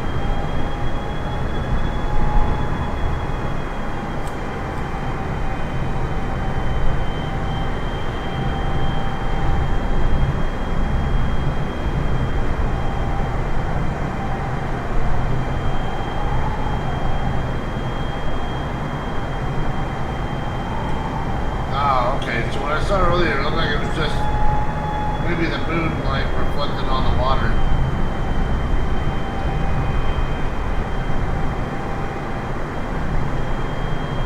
But we'll definitely be seeing sunlight before the end of the flight.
128.15. 128.15, CargoLux 5103 heavy.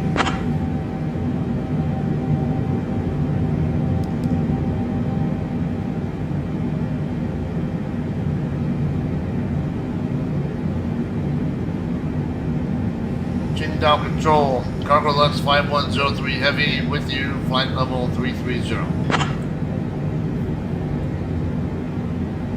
CargoLux 5103, Qingdao Control identified. Good evening. First one, you didn't think I was asking for a flight level change to 330.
I see some more land up ahead. Which one is that?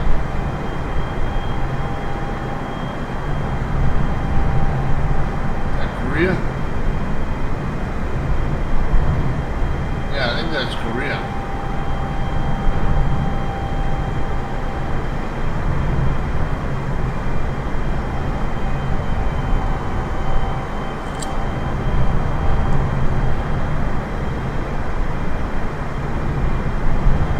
CargoLux 5103, heavy, contact Daegu Center on 125.375. 125.375, CargoLux 5103 heavy.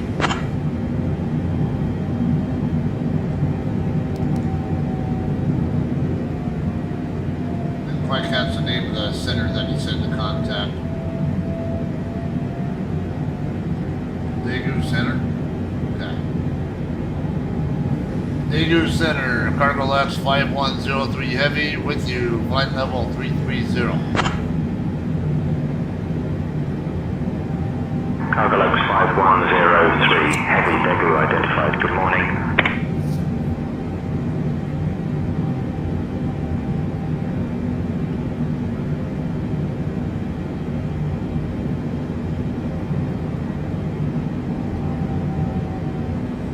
Okay, so we're going to be over South Korea pretty soon here.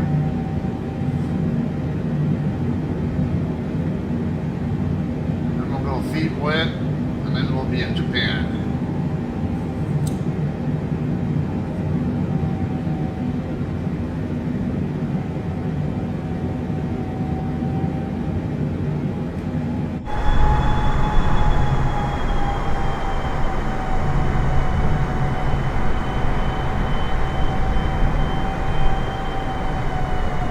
Looks like we're getting a little bit of cloud cover too.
5103, contact Fukuoka Control on 119.35. 119er35, CargoLux 5103 heavy.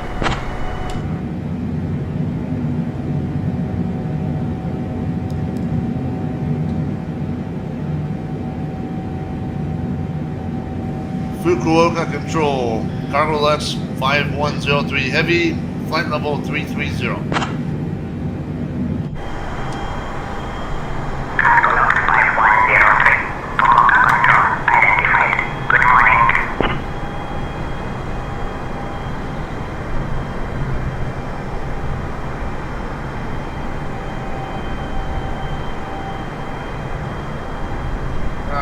Close to our step climb waypoint.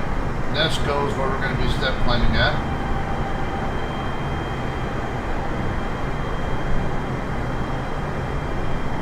Okay, looks like we got some cloud cover, so we're not going to be able to, might not be able to see it by the time we reach it. See it on here, but yeah, it looks like the weather is going to prevent us from seeing the, visually seeing it though.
Visibility back now.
Starting to get peaks of first peak of sunlight showing up here now.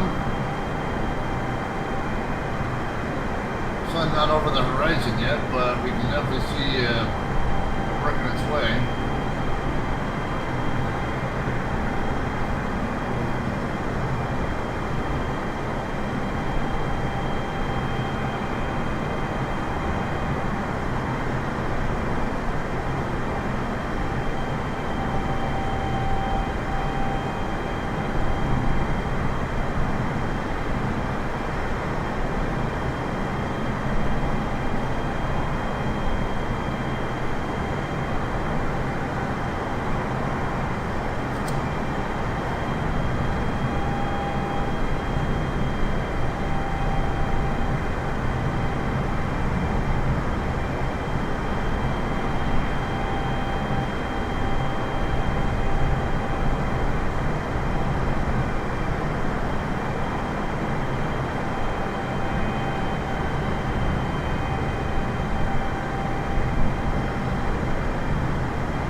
Alright, Nesco's coming up.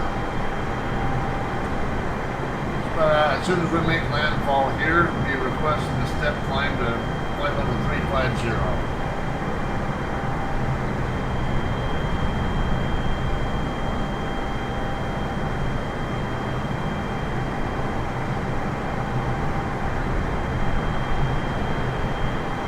CargoLux 5103, contact Tokyo Control on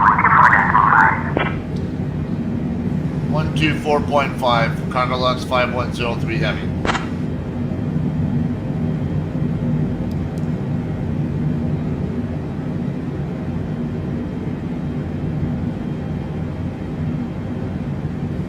Tokyo Control, CargoLux 5103 Heavy with you, flight level 330.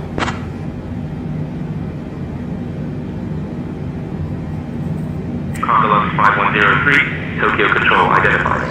Yoi Asa.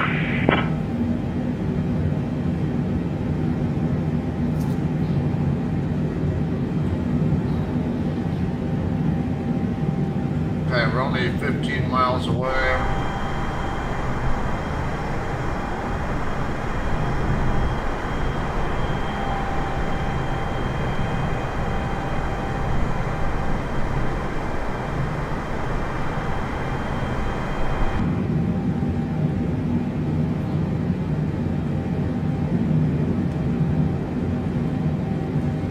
We are past Nesco. Now let's request our step climb. VNAV step climb, yep.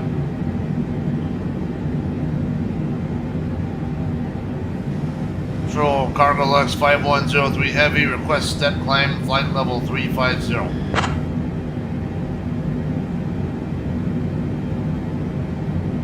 CargoLux 5103, climb flight level 350.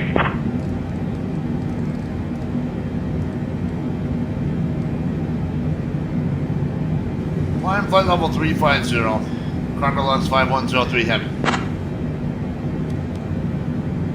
Alright, you know, actually that means...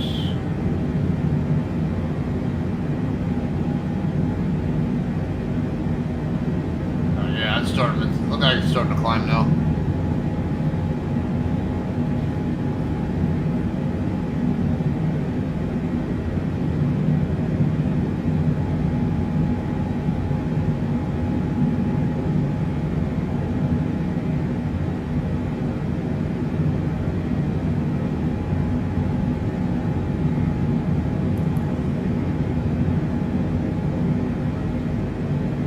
Already suggested 370.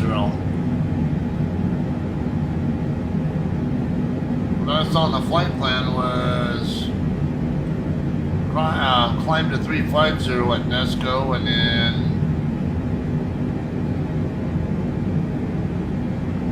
Olcott climb to 370.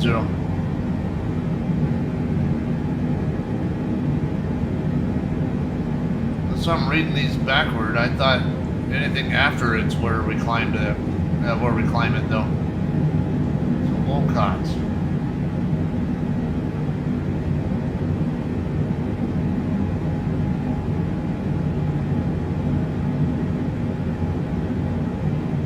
Where exactly is Olcott?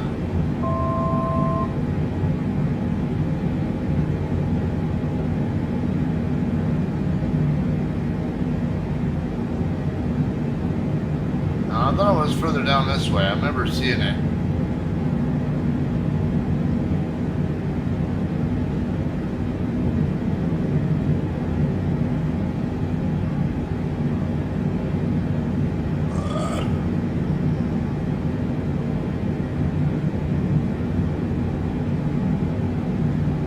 Yeah, I thought I remember being over the water somewhere. Over on this end of it, though.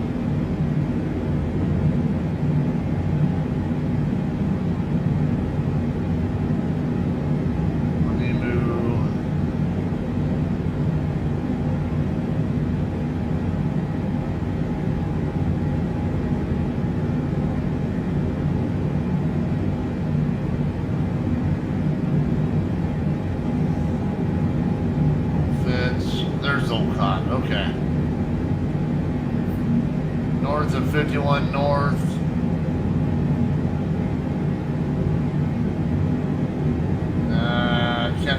longitude that is, but all we really need to concern ourselves with is when we cross 51 north.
5103.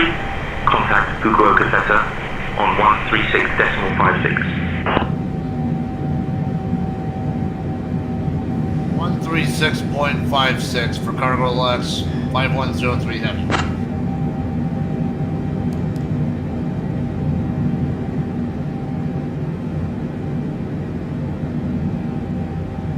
Fukuoka Center, CargoLux 5103 heavy, with you, flight level 350. CargoLux 5103. Fukuoka Center identified. Konnichiwa.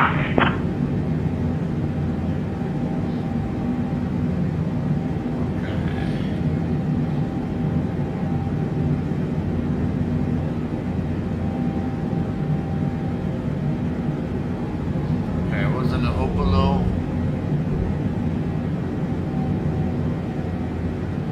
No.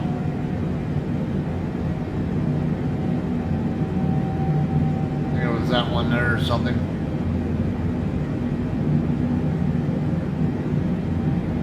So remember, we gotta go cross north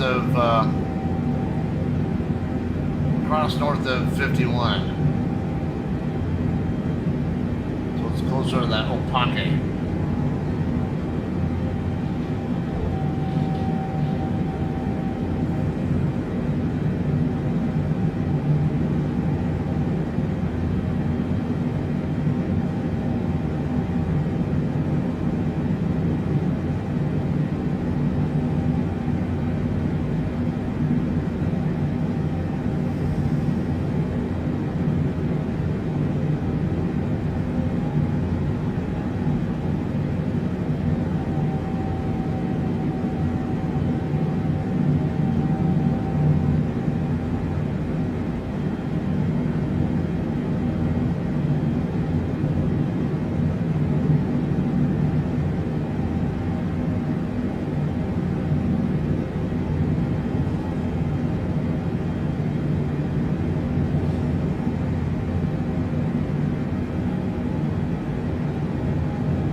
40 north, it looks like.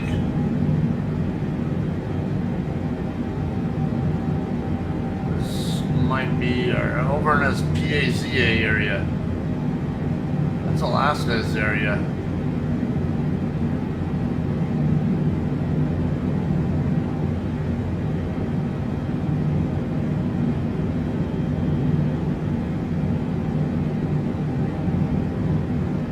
Okay, so we'll probably get switched over to, I don't know what PAZA is.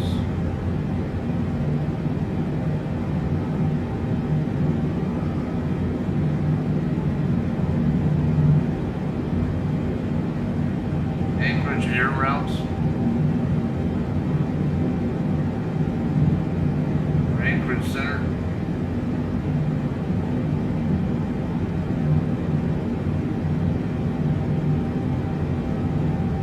Okay, so yeah, I'll probably get handed off to Anchorage Center over at Homoto.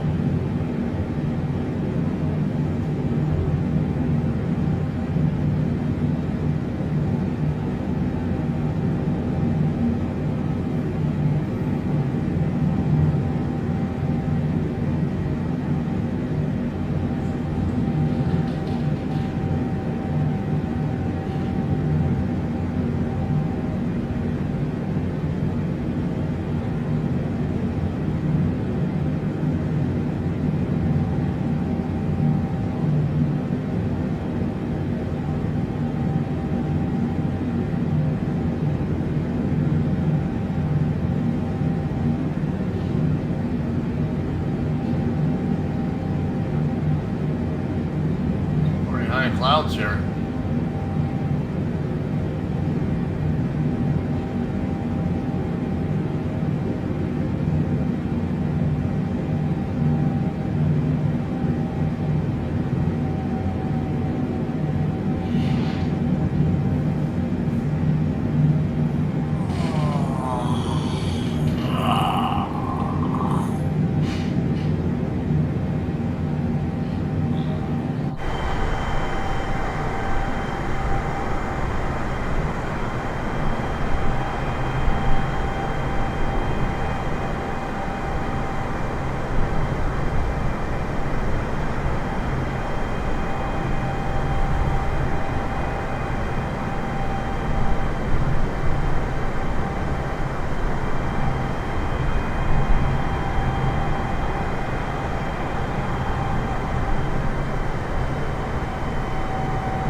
20 knot wind from about 7 or 8 position. So as much as the aircraft is crap, I can tell it's pretty good wind coming from the left side.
.7, CargoLux 5103 Heavy.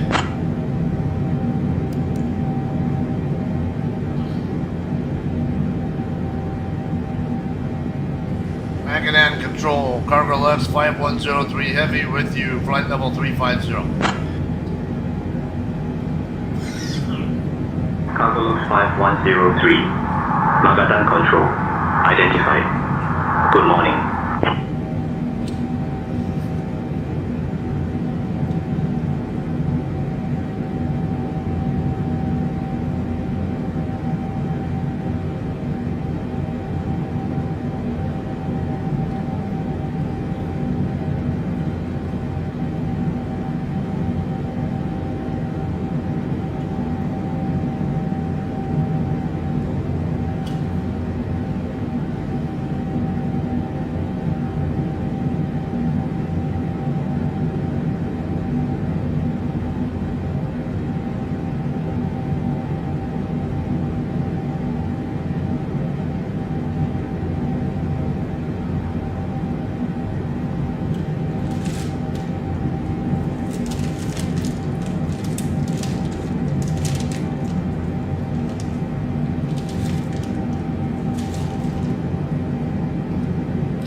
control.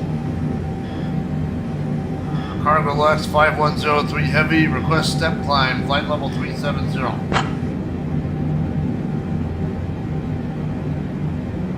CargoLux 5103.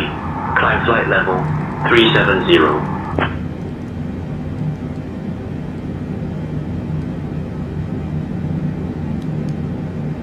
Climb flight level 370, CargoLux 5103 Heavy.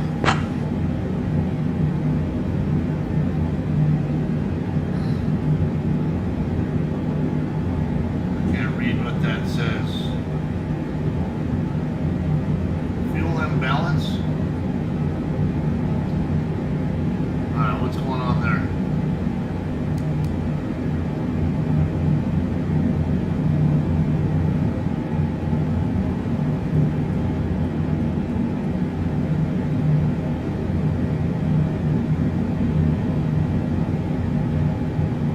Fuel imbalance.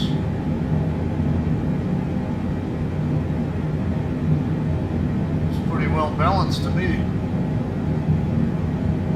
What are you talking about?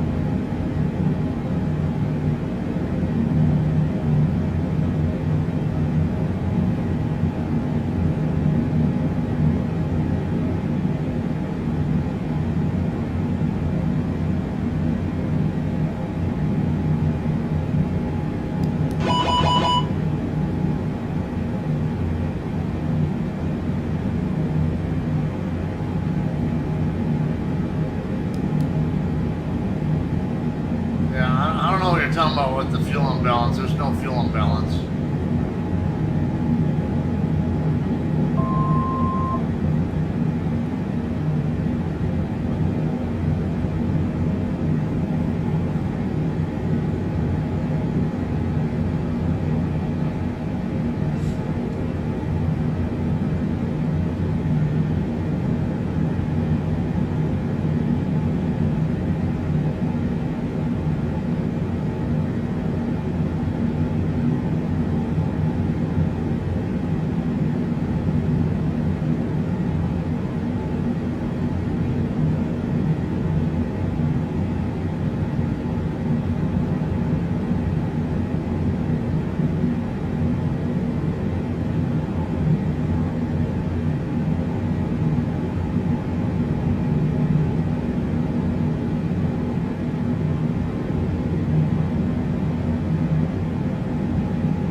got barely 4 hours of fuel left.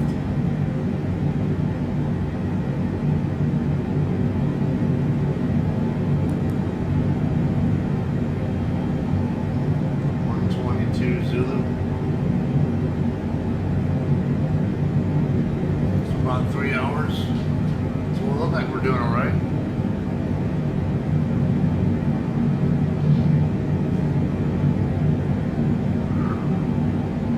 Yeah, a little over 3 hours of fuel. So yeah, we're gonna be on the low side, possibly, but should be within our limit. 45 minutes of reserve.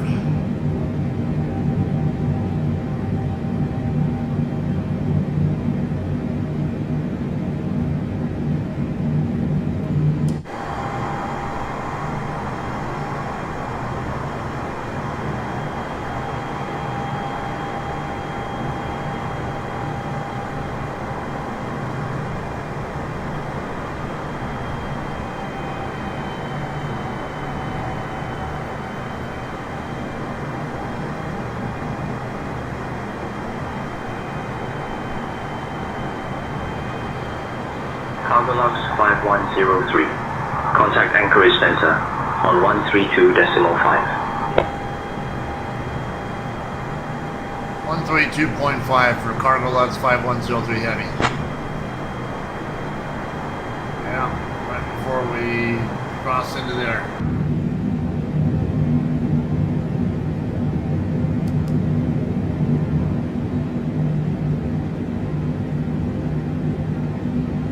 Anchorage Center, CargoLux 5103 Heavy with you, flight level 370.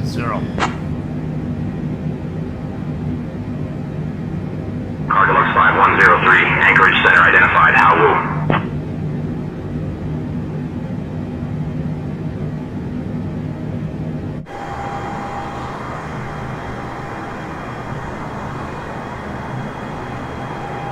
Okay, so it'll be about another hour.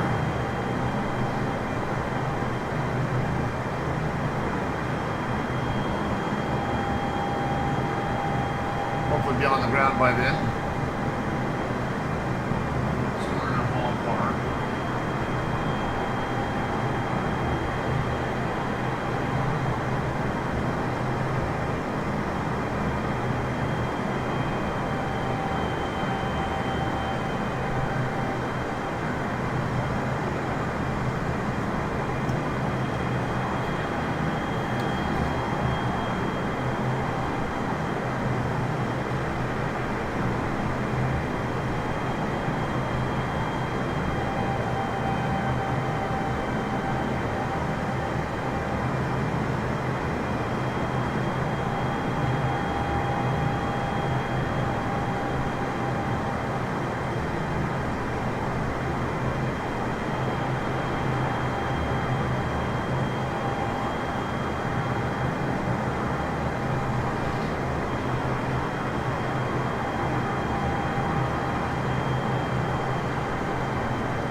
Tailwind to help me right now. Only 15 knot tailwind.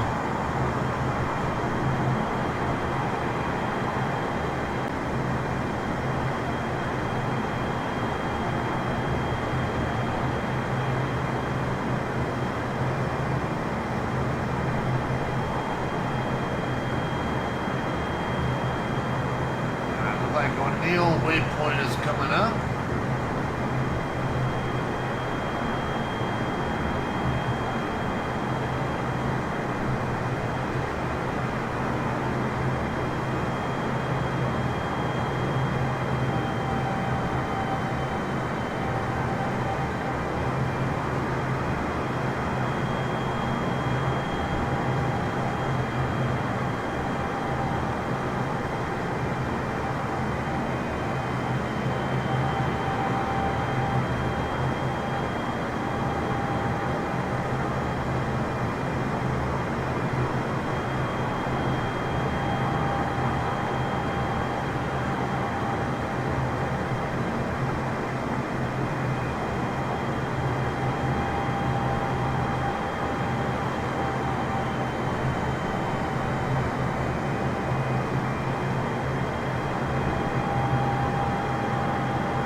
arrival procedure.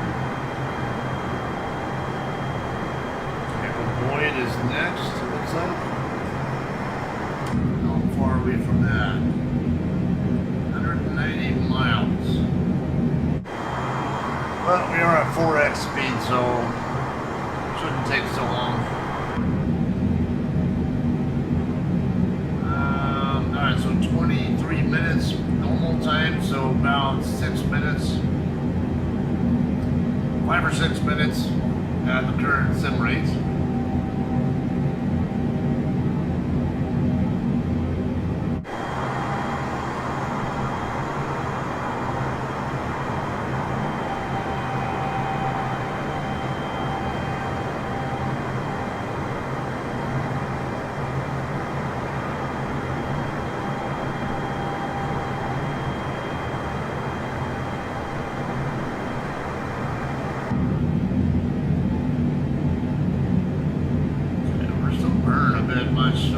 Like our throttle settings.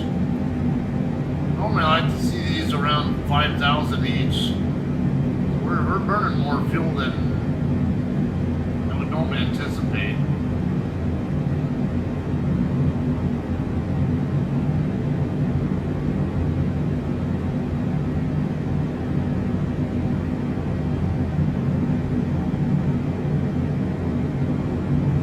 Under 24,000 per hour. I've got 24, that's 72,000 in 3 hours. Plus an extra 16. And our ETA is 121. So we're less than 3 hours out.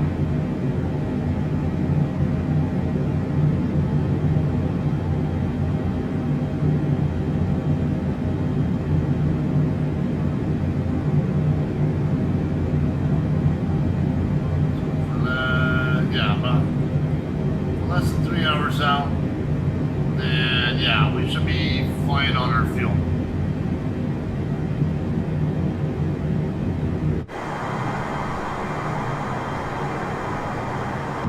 We are now 115. Yeah, see, I went by kind of quick.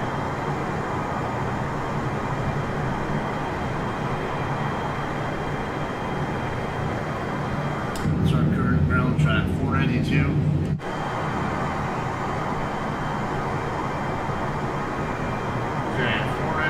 Divided by 60 is 8.2 miles per minute.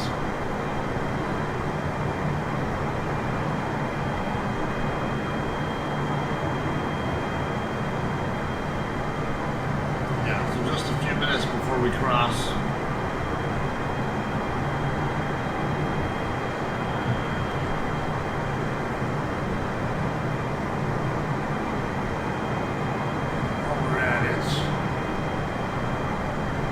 Checking on the weather. Can I do that on here? I don't know. Oh yeah.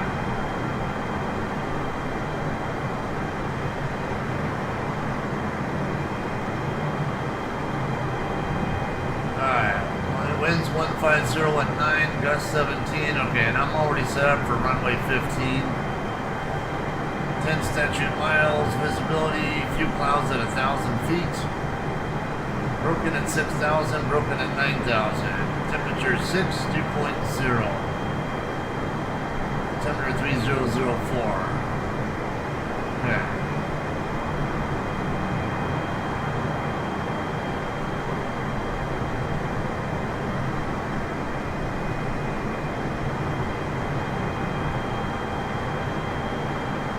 Okay, arrival on 15. Well, the intentions.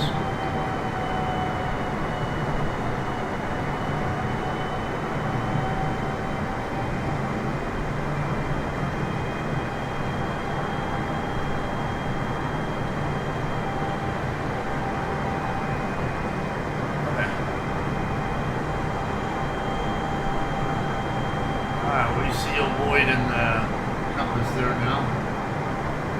Pretty good cloud cover here right now, but doesn't look like it'll be too heavy on the cloud cover once we get to Anchorage.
layer just a hair below us.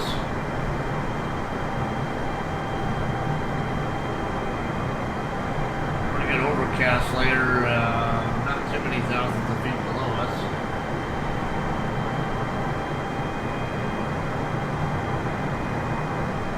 Alright, we are, look like we're past Lloyd. Come on.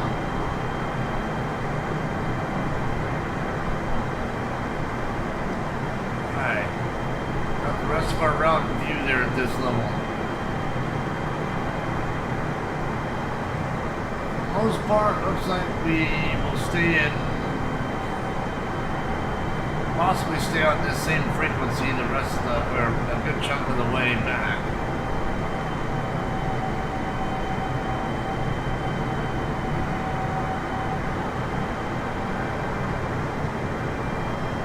Area. I would imagine they'd have a different frequency for somewhere over there, though.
You look so bashful for it, Doc, like you did something wrong.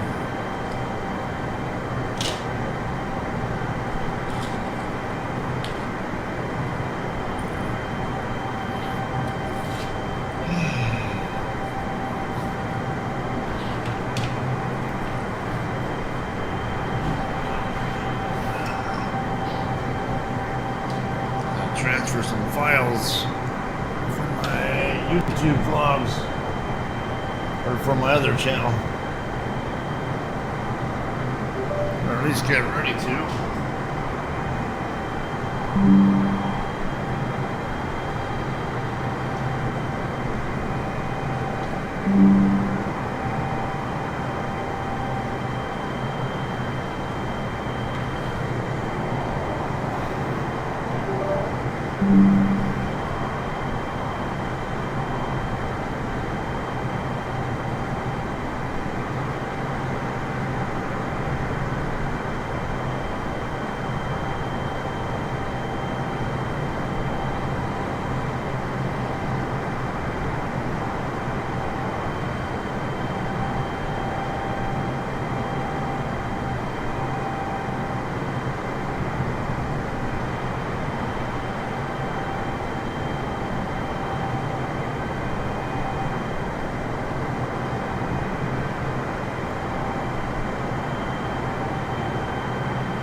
Crosswind.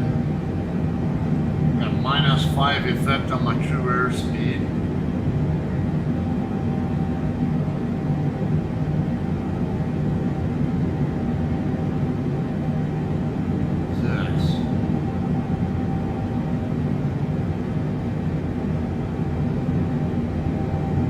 Usually I expect that to be like the top of the set kind of marker when it's green, but that's not what that says.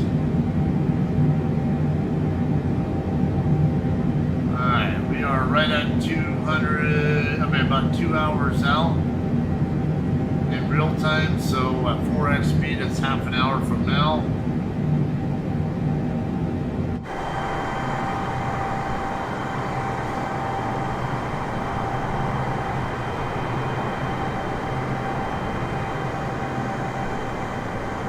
Alright, top but descent is 97 minutes out, according to say intentions. So.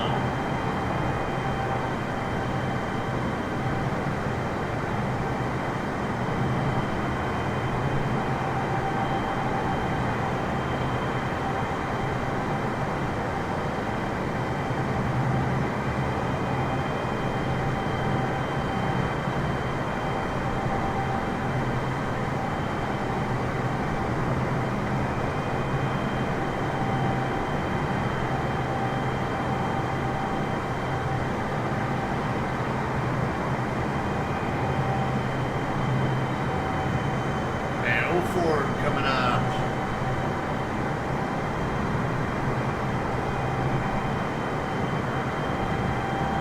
We're done with the thin cloud layer nearby. Still got the overcast, but it looks like it might be starting to clear up a little further up the way.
Balance was between the main 1 and main 2 and main 4 and main 3.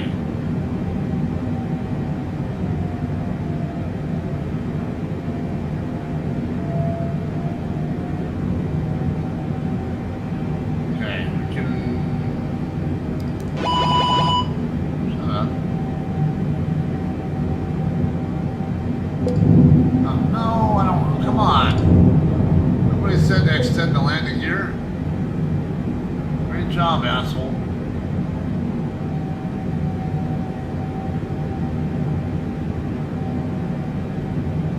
Okay, so one thing we can do to help the fuel situation is turn off the main 2.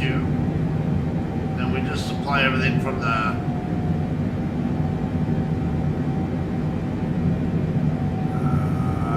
let me switch this view over first. It's annoying. Okay, so we want to be able to supply all the engines with main 1 and 2. So as long as we can get through the cross feed over to here, we can supply engines 1 and 2. So I just turn off these pumps.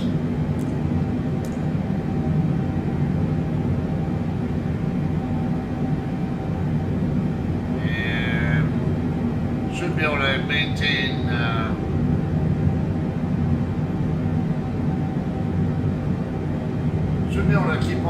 running, but now we'll feed all of them with just these two, with the number 1 and 4 main.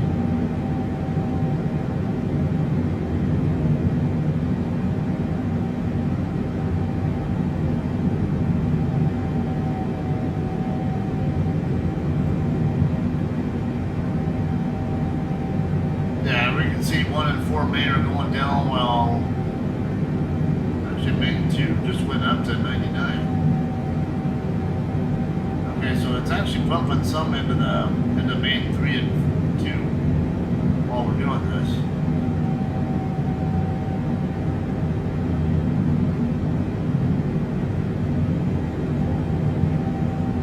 Now we can optionally do this until these ICAS indications go away, or we could even just close the cross feeds there. So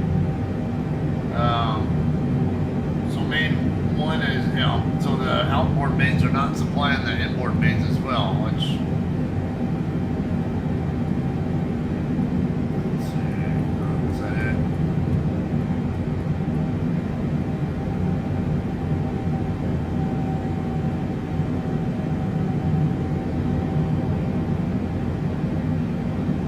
Or is it shifty? Yeah.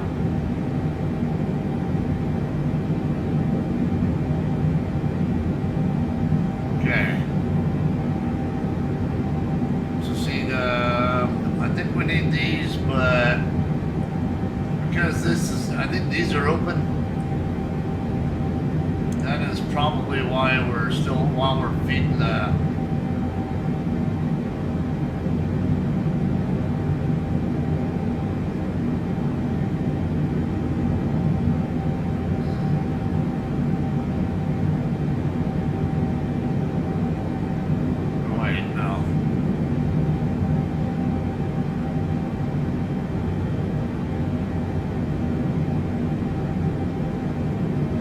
Yeah, the number 2 engines, we have to come through here and through here to get over to here. So if I open this, if I switch this switch off, it'll probably, it could start the engine. We should be able to gravity feed still from number 2 main into the number 2 engine, but can't guarantee it'll work like that. So what we can do is, let's see, and reset.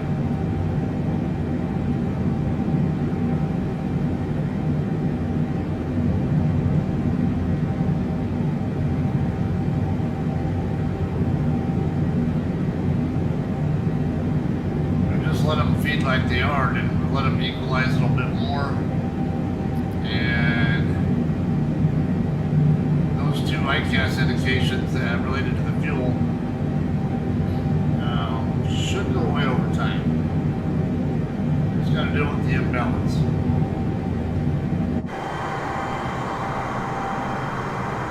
Okay, on Fox or Onyx, whatever. Okay.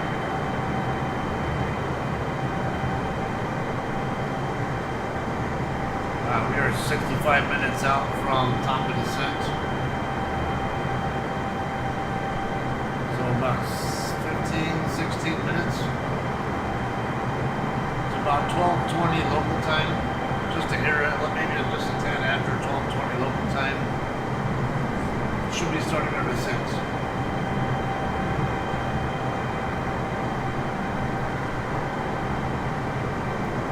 Okay, aircraft's kind of veering, look like it's pointing in that direction just a tad again.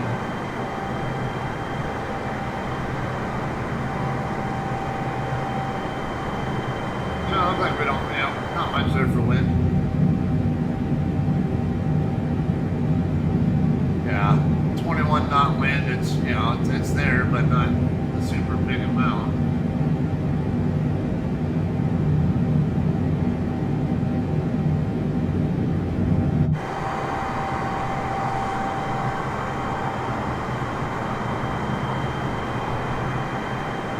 Orville coming up.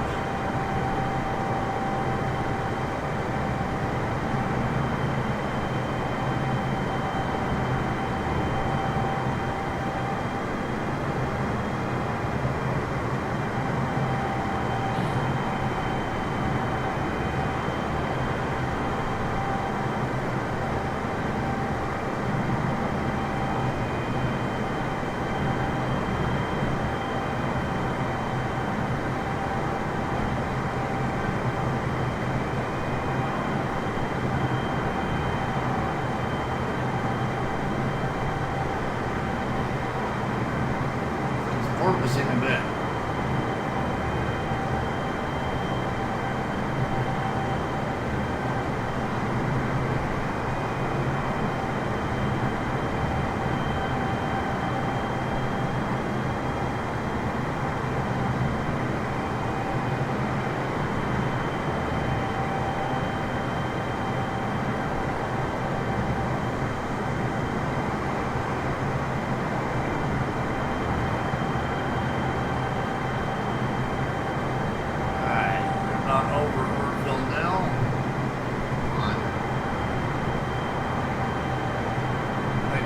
Waypoints before we enter the arrival procedure.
Not snowy there.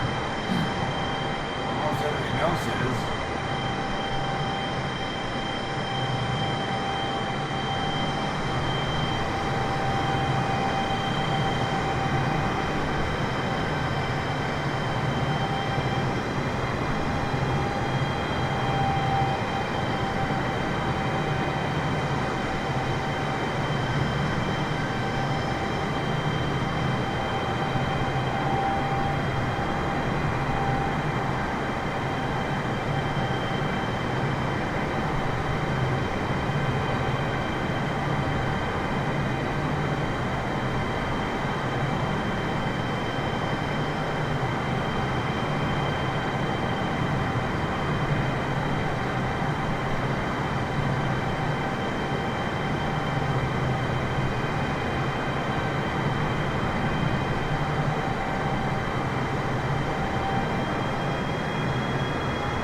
Starting to get over mainland. CargoLux 5103, heavy contact Anchorage Center on 124.5. 124.5, CargoLux 5103 heavy.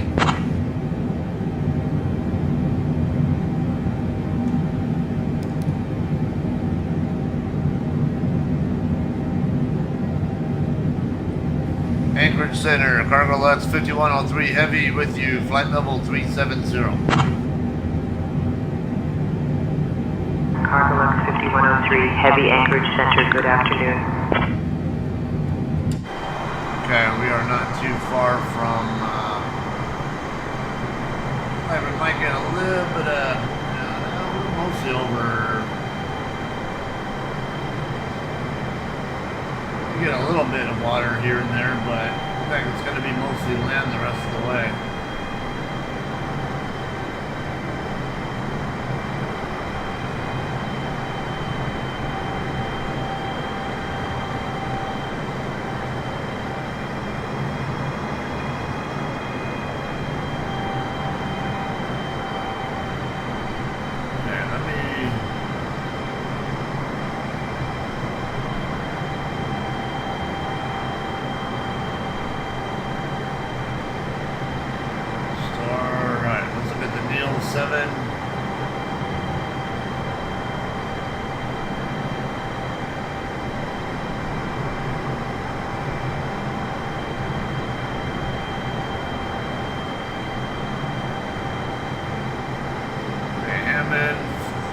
cross at or above 25,000.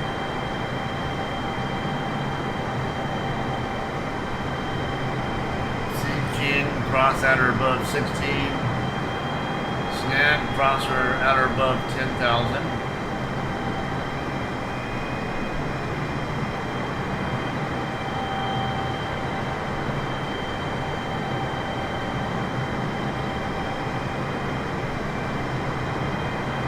Okay, I would expect probably after Neil, go to Winter, Dogleg, Turin, up this way. Vector over here to land on 15, which is this runway right here.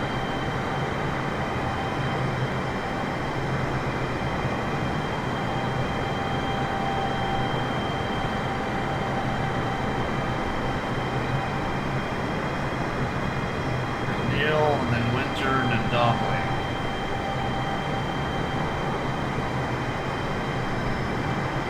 Okay, I don't have been assigned a arrival yet, arrival runway yet.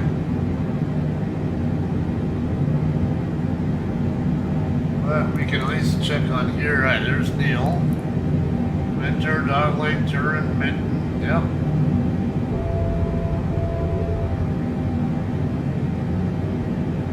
Minton,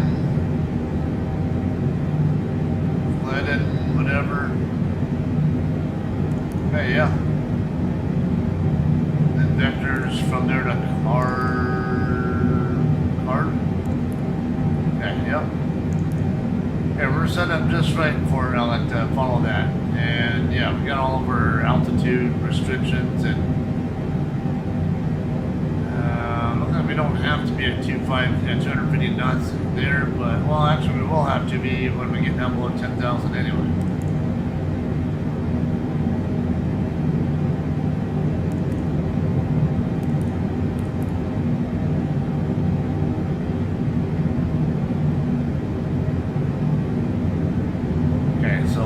Visit that when we get closer.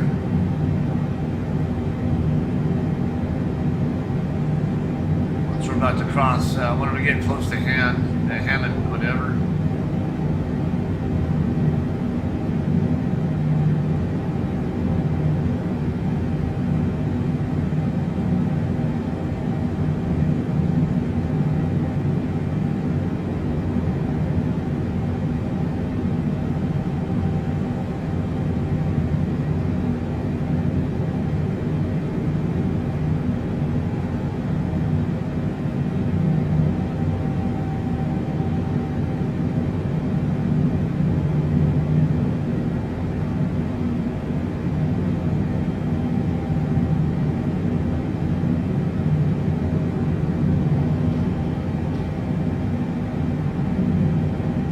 CargoLux 5103, heavy contact Anchorage Center on 118.15. 118.15, CargoLux 5103 heavy.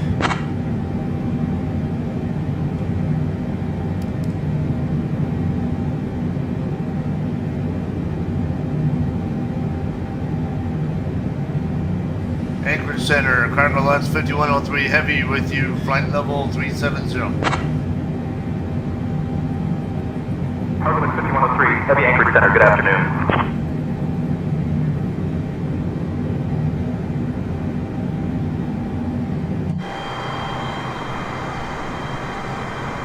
Alright, get back to 4X sim rates.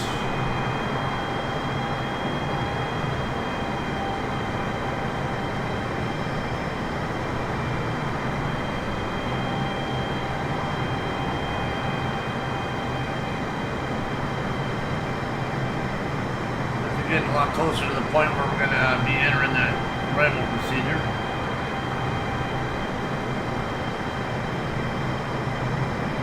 Watch on here for Hammond.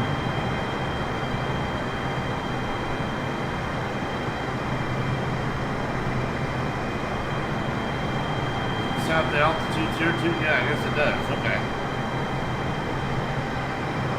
I don't even have to really pull it up.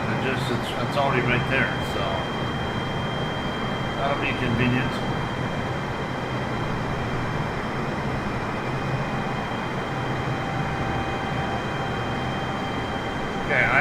15 approach. That's what they're setting me up for, so...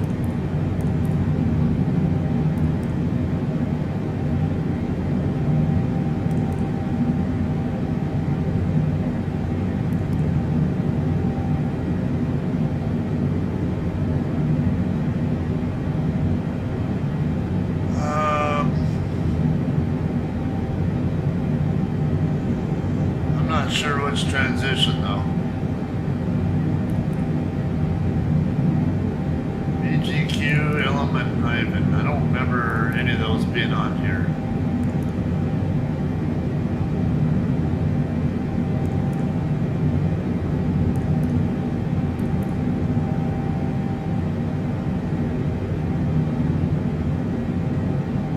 Okay, we got our fuel imbalance problem went away.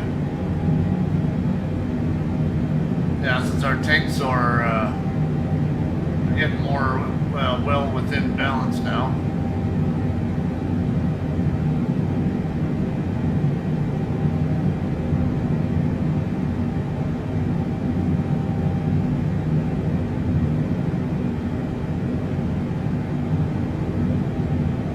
Okay, almost equalized.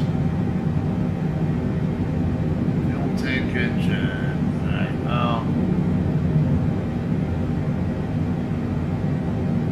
Alright, yeah. Alright, our imbalance thing went away.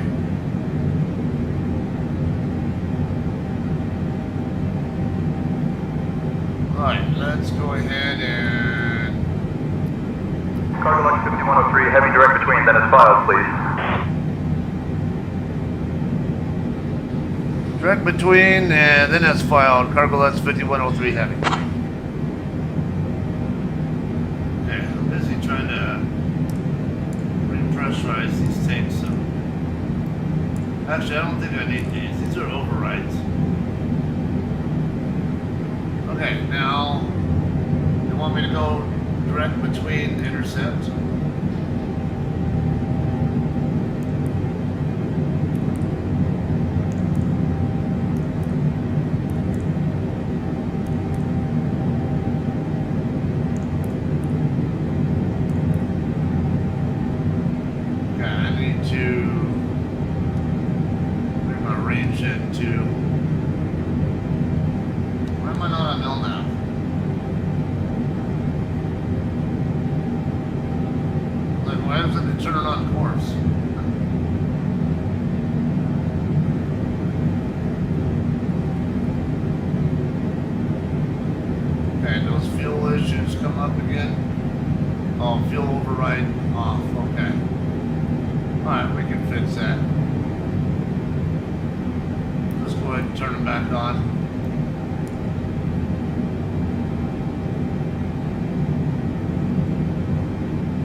Have that checklist incomplete, normal thing, whatever, which I don't care about. Okay. So we'll revisit all that later.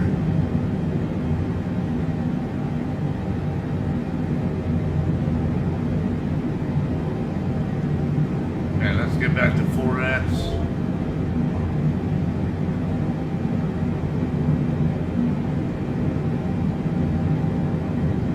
Yeah, so it's a slightly more direct route. It's not going to save us much time, but it is going to save us a little bit.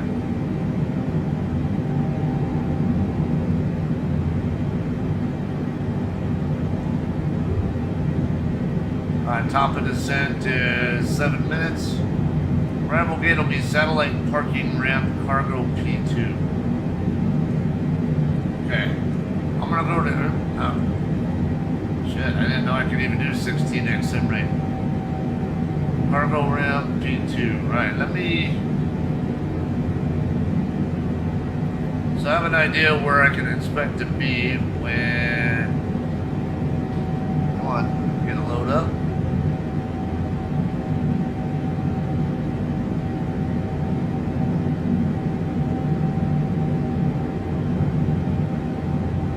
Why is this not pulling up?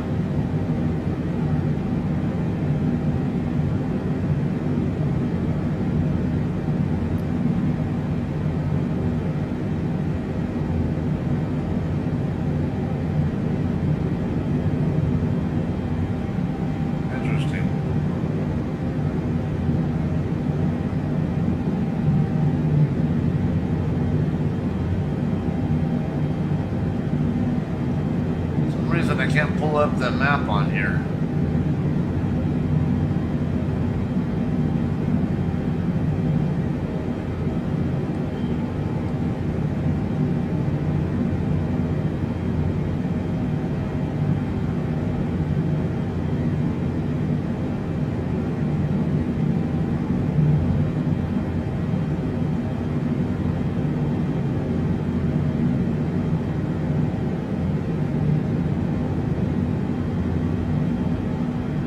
CargoLux 5103. Heavy, contact Anchorage Center on 118.8. 118.8, CargoLux 5103 Heavy.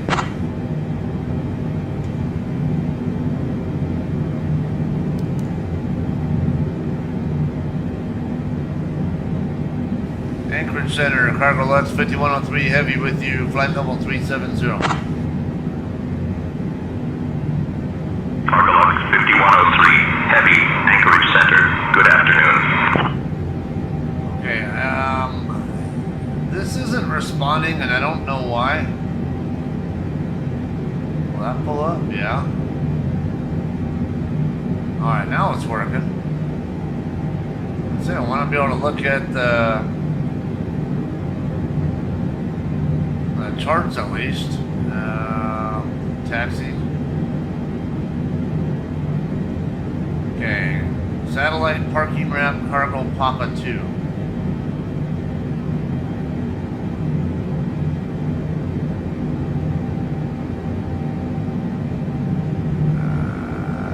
Nope, that's not. Gonna help me.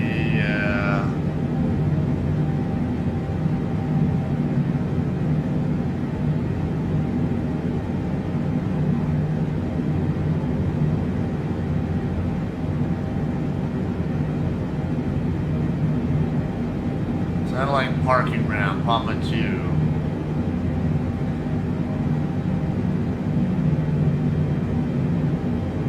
Oh, okay, this must be it over here then. Okay, so right off of taxiway uniform. We're here on the south end of the airport, it looks like.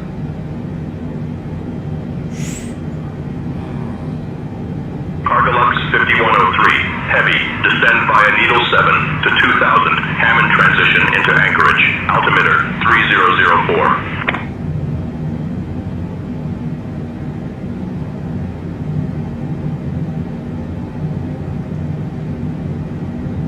Descend via Needle 7 to 2000, CargoLux 5103, Heavy. CargoLux 5103, Heavy, roger, maintain 2000.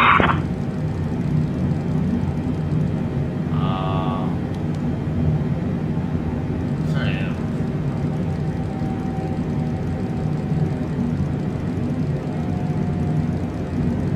Yeah, I'd get me down pretty damn far there. It's, I have to even look at what the field elevation is.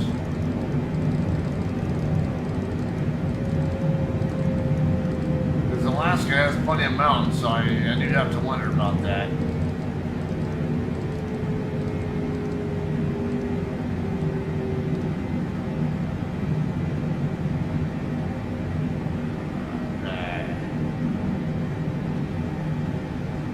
What do we have now?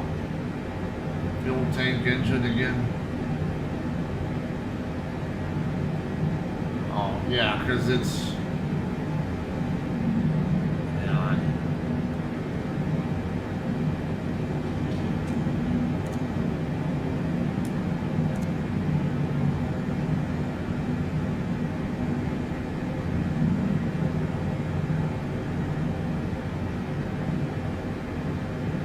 Dilly wants me to have more fuel in the inboard banks than on the outboards. So yeah, the inboards are using more than the outboards, so.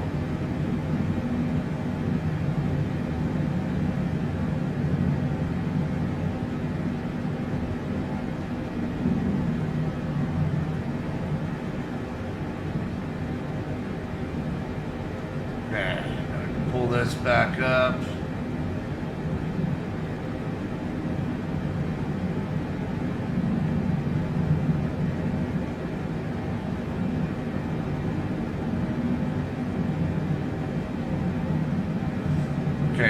taxiway uniform. Oh, that's up this way then. Okay. So if our parking is up over here, we might be able to use this high-speed taxiway here, Mike, and then come back up Romeo and then come right in, but we'll see how much runway we're going to need. I don't know.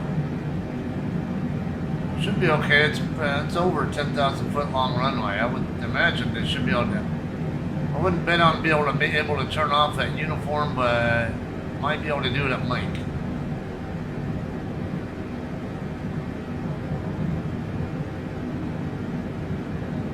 Okay, so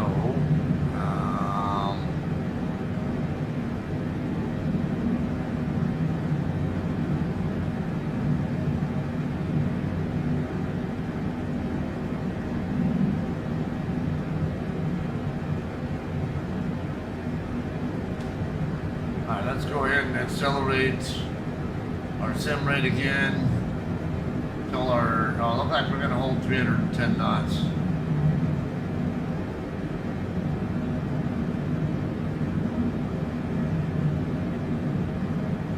Help get us down a little bit quicker and gives me time to take care of some other offline stuff here after the flight before I have to leave.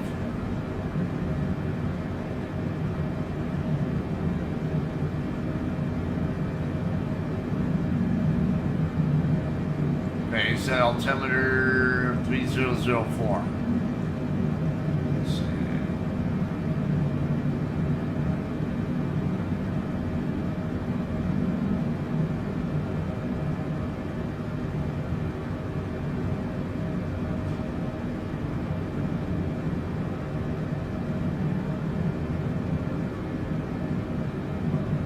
I need to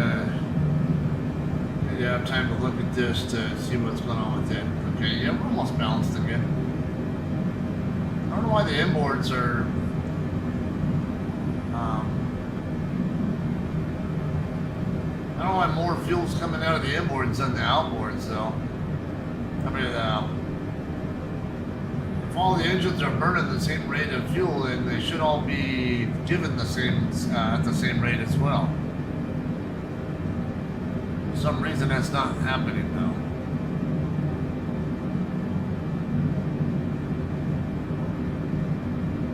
CargoLux 5103, heavy, contact Anchorage approach on 126.4.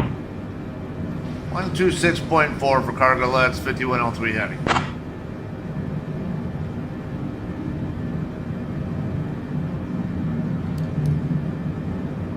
Okay, the only thing I did not look at was my ILS frequency. Let me see. Switch that back over to the real side. 3004. Oh, too fast. Alright, there we go. Anchorage approach, CargoLux 5103 heavy with you, 17,000, descending 2,000 via Neil 7 arrival. FedEx 108, contact Anchorage Center on 133.7. CargoLux 5103, heavy, Anchorage approach. Good evening, Anchorage, altimeter 3004. Expect the ILS runway 15 approach into Anchorage. 3004, expect ILS 15 approach, 5103 heavy. Okay, what's the other thing get zoomed in a little bit here.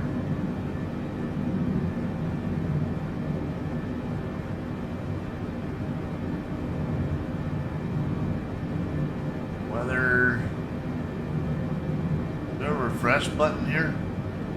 Or is it auto refresh or what? Info Juliet. This is 40 minutes ago. Okay. Just curious what happened to it. Alright.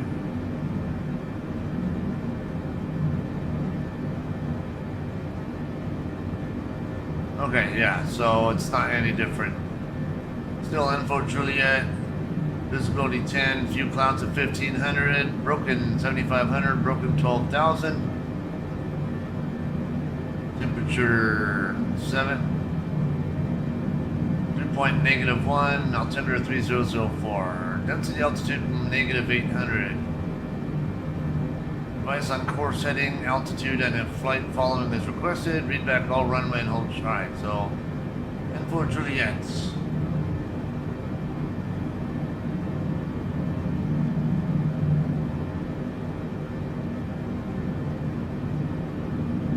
Okay, we're a little high for winter, looks like.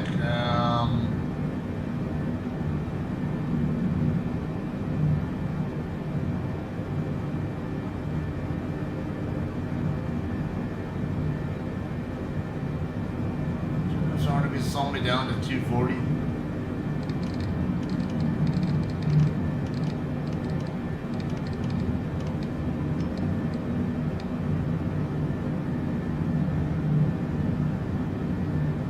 Okay, yeah, it's coming down. And I'm getting closer to 10,000 feet too, so that's going to be a problem as well.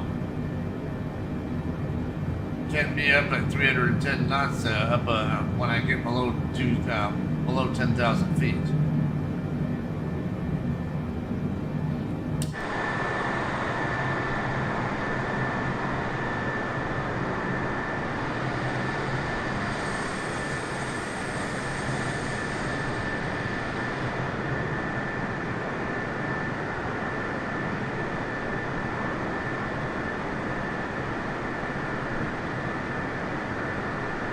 Okay, it looks like 320 now. I need to figure out runway heading. FedEx 22, contact Anchorage Center on 133.7. 133.7 for FedEx 22.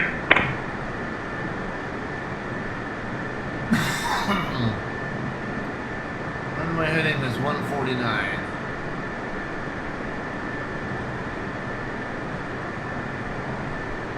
CargoLux 5103, heavy, speed 160 knots, south 9.4 miles ahead.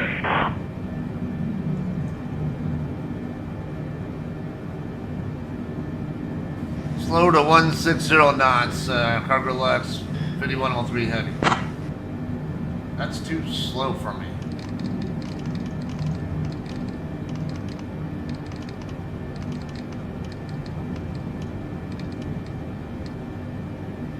See what I can do there. I don't know.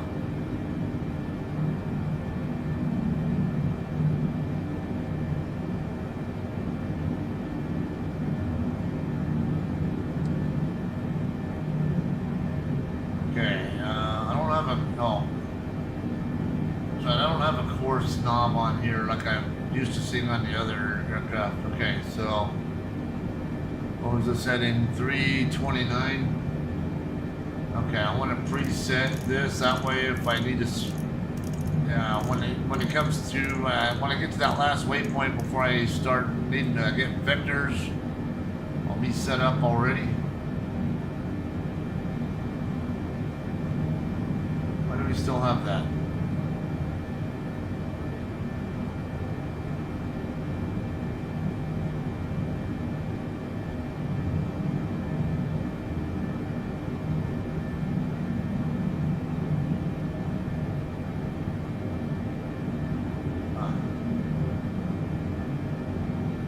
Good balance either way.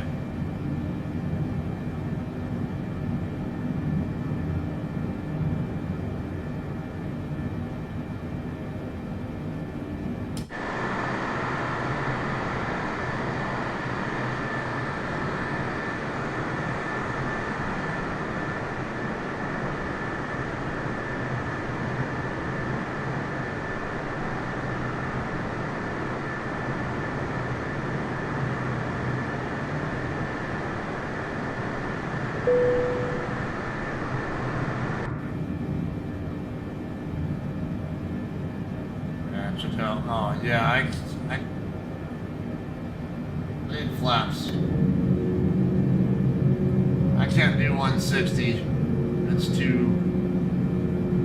I gotta extend flaps if I'm going to be doing 160.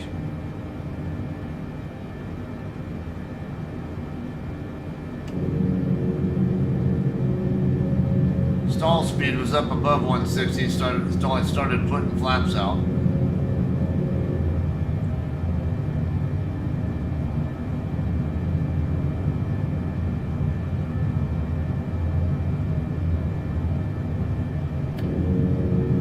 That's still too close to stall speed.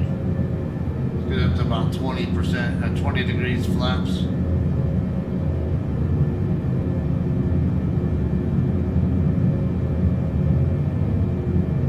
Considered telling them I can't do 160, it's too slow for this aircraft. Looks like this will work. Alright, my vertical speed's coming back down some. Steepening, I mean. I can work with that.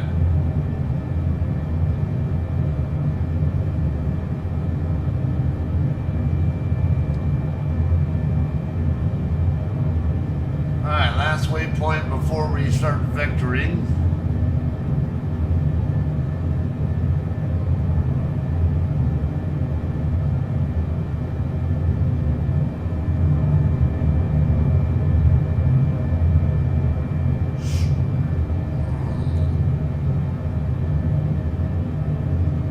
CargoLux 5103, heavy, no traffic ahead. Resume normal speed.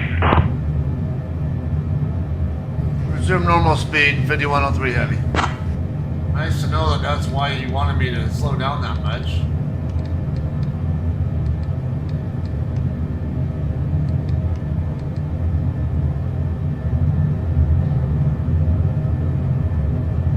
Okay, 210.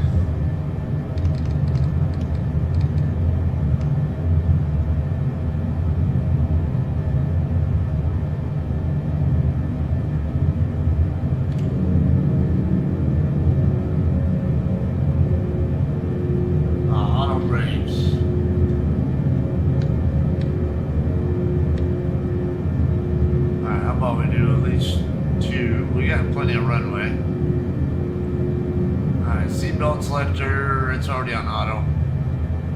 Taxi and landing lights. I need those all on below 10,000, ideally.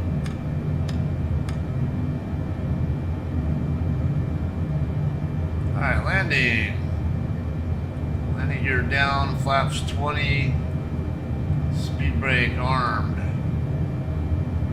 Auto brakes as needed. CargoLux 5103, heavy, turn left, heading 285 vectors for the ILS runway 15 approach. Left turn 285, vectors ILS 15 approach, 5103 heavy. Okay, so I need to switch over to heading hold mode and make a left turn.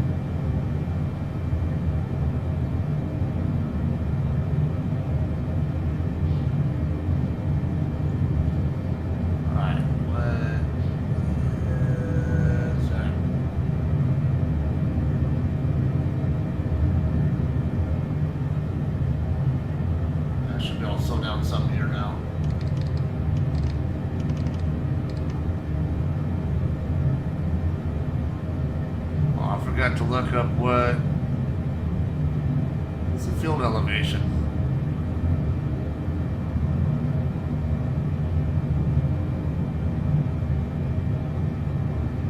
$151, that's it. I would have thought I'd been higher than that.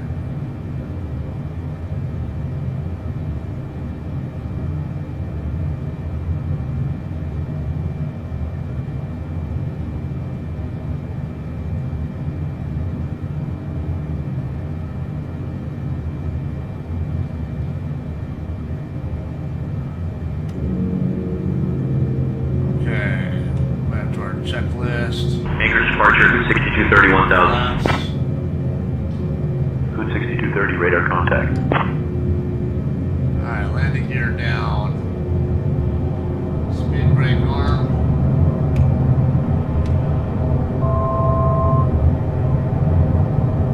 Last one will be flaps on the landing position, but I don't want to put the flaps all the way down until we are closer to the runway. I'm 20 miles out right now. CargoLux 5103, right heading 045.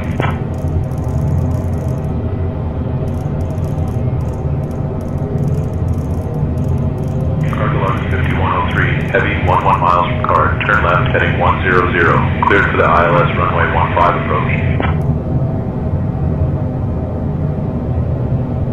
Turn 100, CargoLux at 5103 heavy.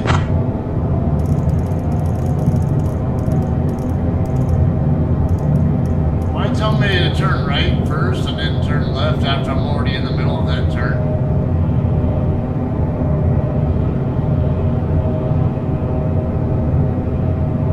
That shouldn't make sense.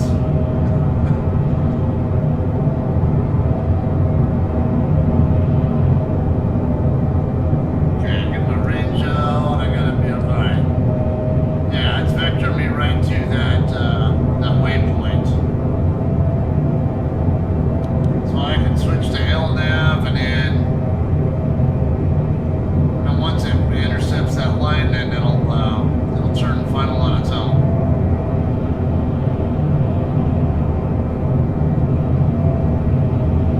Okay, then I only have 2 more flap D10s to go.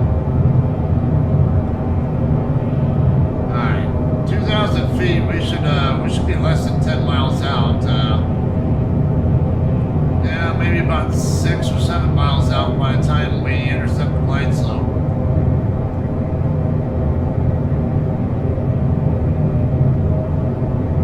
I'll say maybe 7.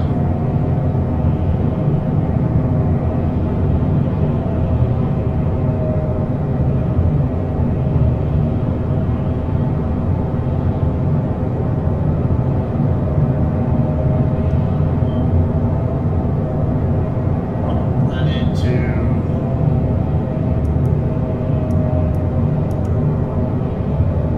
either go a little bit more direct that card waypoint there to. I'm supposed to be at 3,000 feet at that.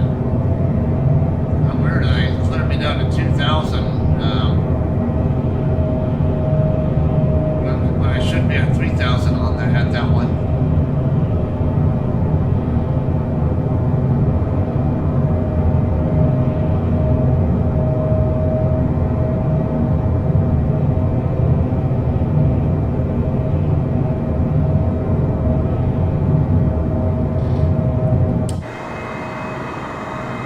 Alright, do we have the airfield in sight? I don't know. We're a little bit low, it's hard to tell what's where. I'm expecting it to be over here somewhere. And I see that, but I can't tell if that's the airfield or something else. I think this is the airfield right here. Yeah, I'm pretty sure this is going to be the airfield right there.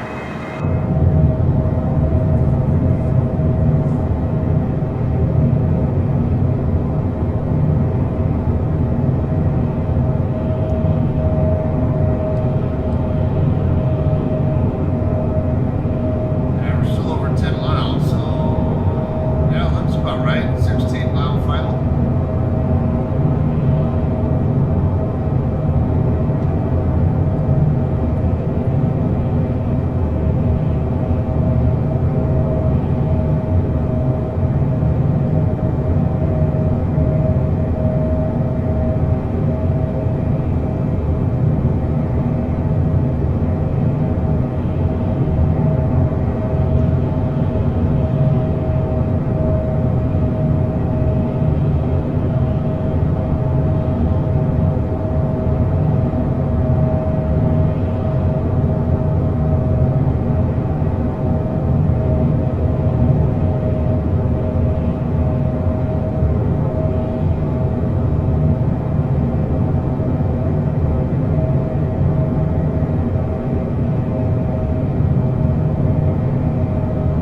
118.3. Switch to the tower, 5103 heavy.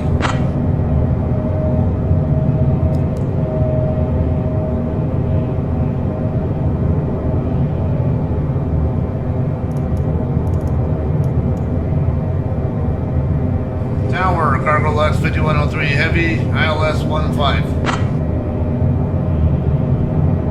CargoLux 5103 heavy, Anchorage Tower, roger.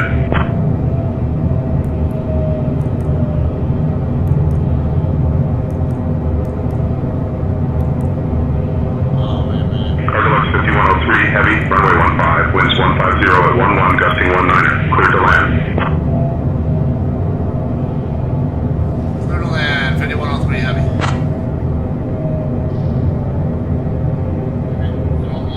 CargoLux 5103 heavy, roger.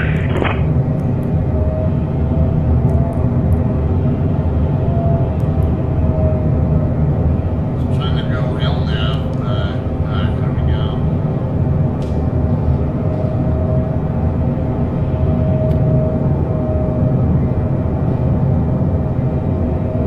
Now we should hopefully intercept on our own.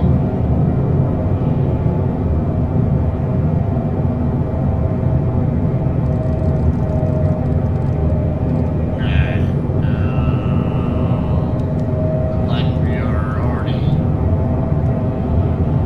slow getting.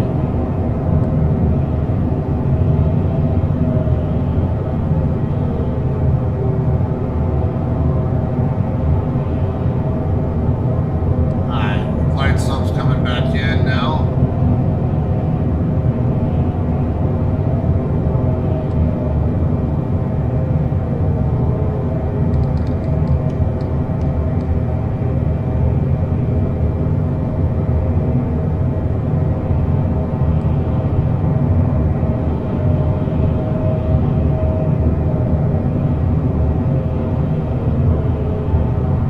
Say, why is the flight sub moving around so much? This airspeed, 700. I would have doubts that's even slow enough. I'd expect to have a little bit more than 700. This seemed great. Here we go.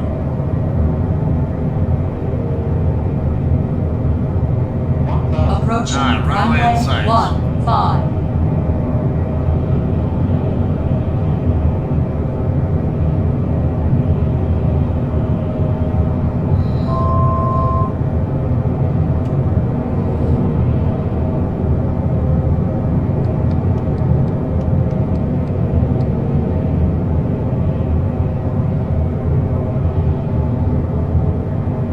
Alright, gear confirmed down. Flaps full.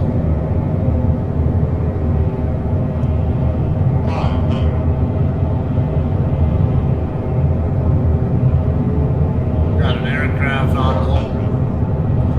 Look like he's holding where he's not supposed to be holding, like they always do, the AI airplanes. 300, 200, 100.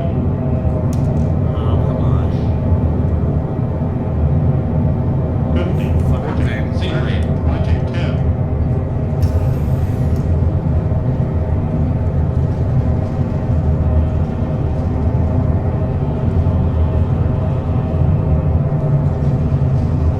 Okay, right over by that cargo, that 747 that's parked right there is probably where we're going to be parking. What? It's like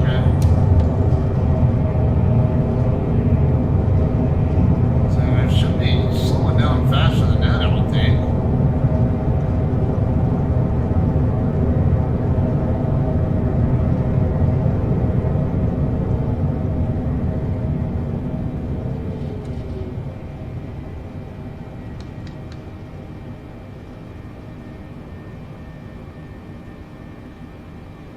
CargoLux 5103 heavy, welcome to Anchorage. Contact ground on 121.9er.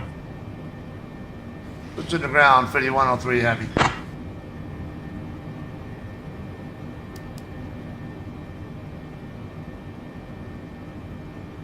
Ground, CargoLux 5103 heavy, clear of runway 15. Request taxi to the gate. CargoLux 5103, Heavy, not clear what you said. Say again. 5103 Heavy, request taxi to the gate. CargoLux 5103, Heavy, taxi to satellite parking ramp, Cargo T2 via Mike Romeo Papa. Good day. Satellite Papa 2 via Mike Papa Romeo, 5103 Heavy.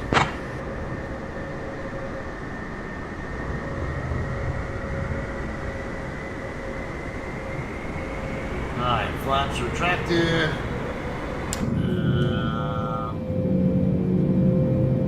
Then I have parking brake released. Alright, auto brake already reset to 0.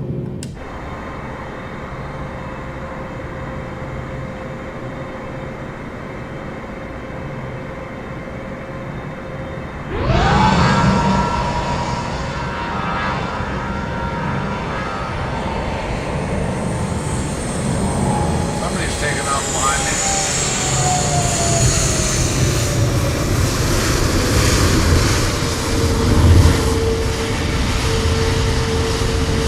Yeah, it should be parking right by where that other 747 is.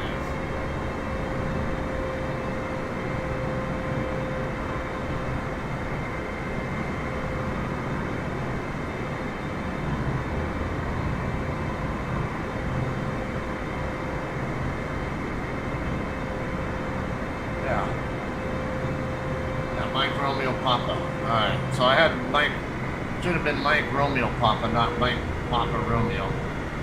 That's the right idea. Okay, yeah, looks like we'll be parking right between those other two airplanes there. Now 747 in the closer spot, and then yeah, I can't tell that's an A330 or 767 or what. Yeah, I don't think it's long enough to be a 777. This freaking dude just gonna go right through my airplane? Stupid thing.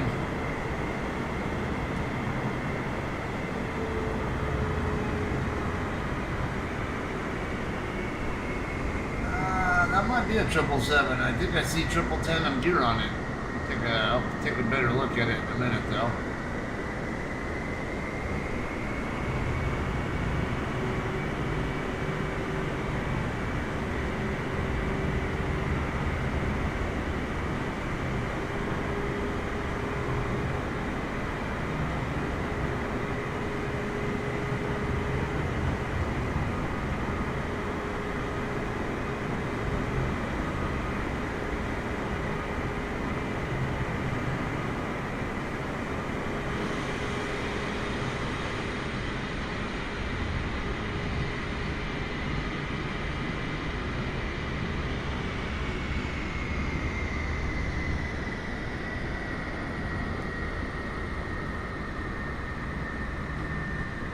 Alright, Skylease Cargo. China Southern Cargo, I need to go to drone view, I think, or, yeah, that's a 777. You can tell from the landing gear being a triple tandem landing gear pattern, that's a 777.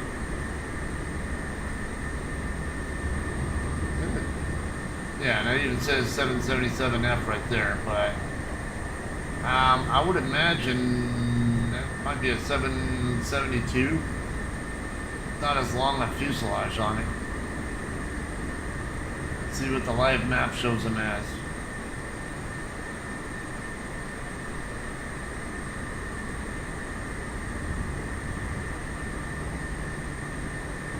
B77L.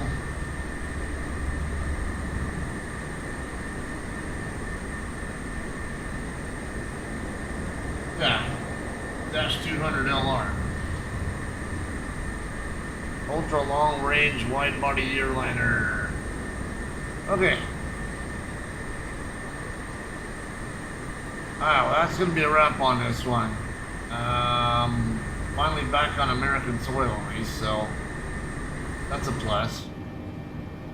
Okay, let me get the APU started. Oh, I just hit the wrong direction. Okay, looks like external power's already on.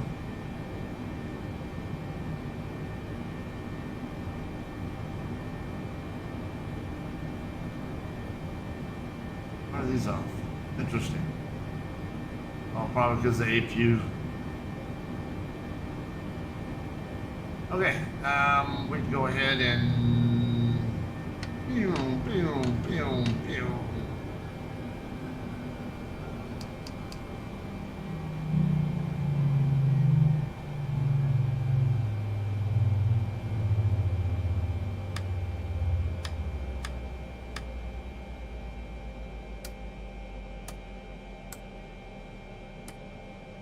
Okay, all of our lights off. Our packs are on.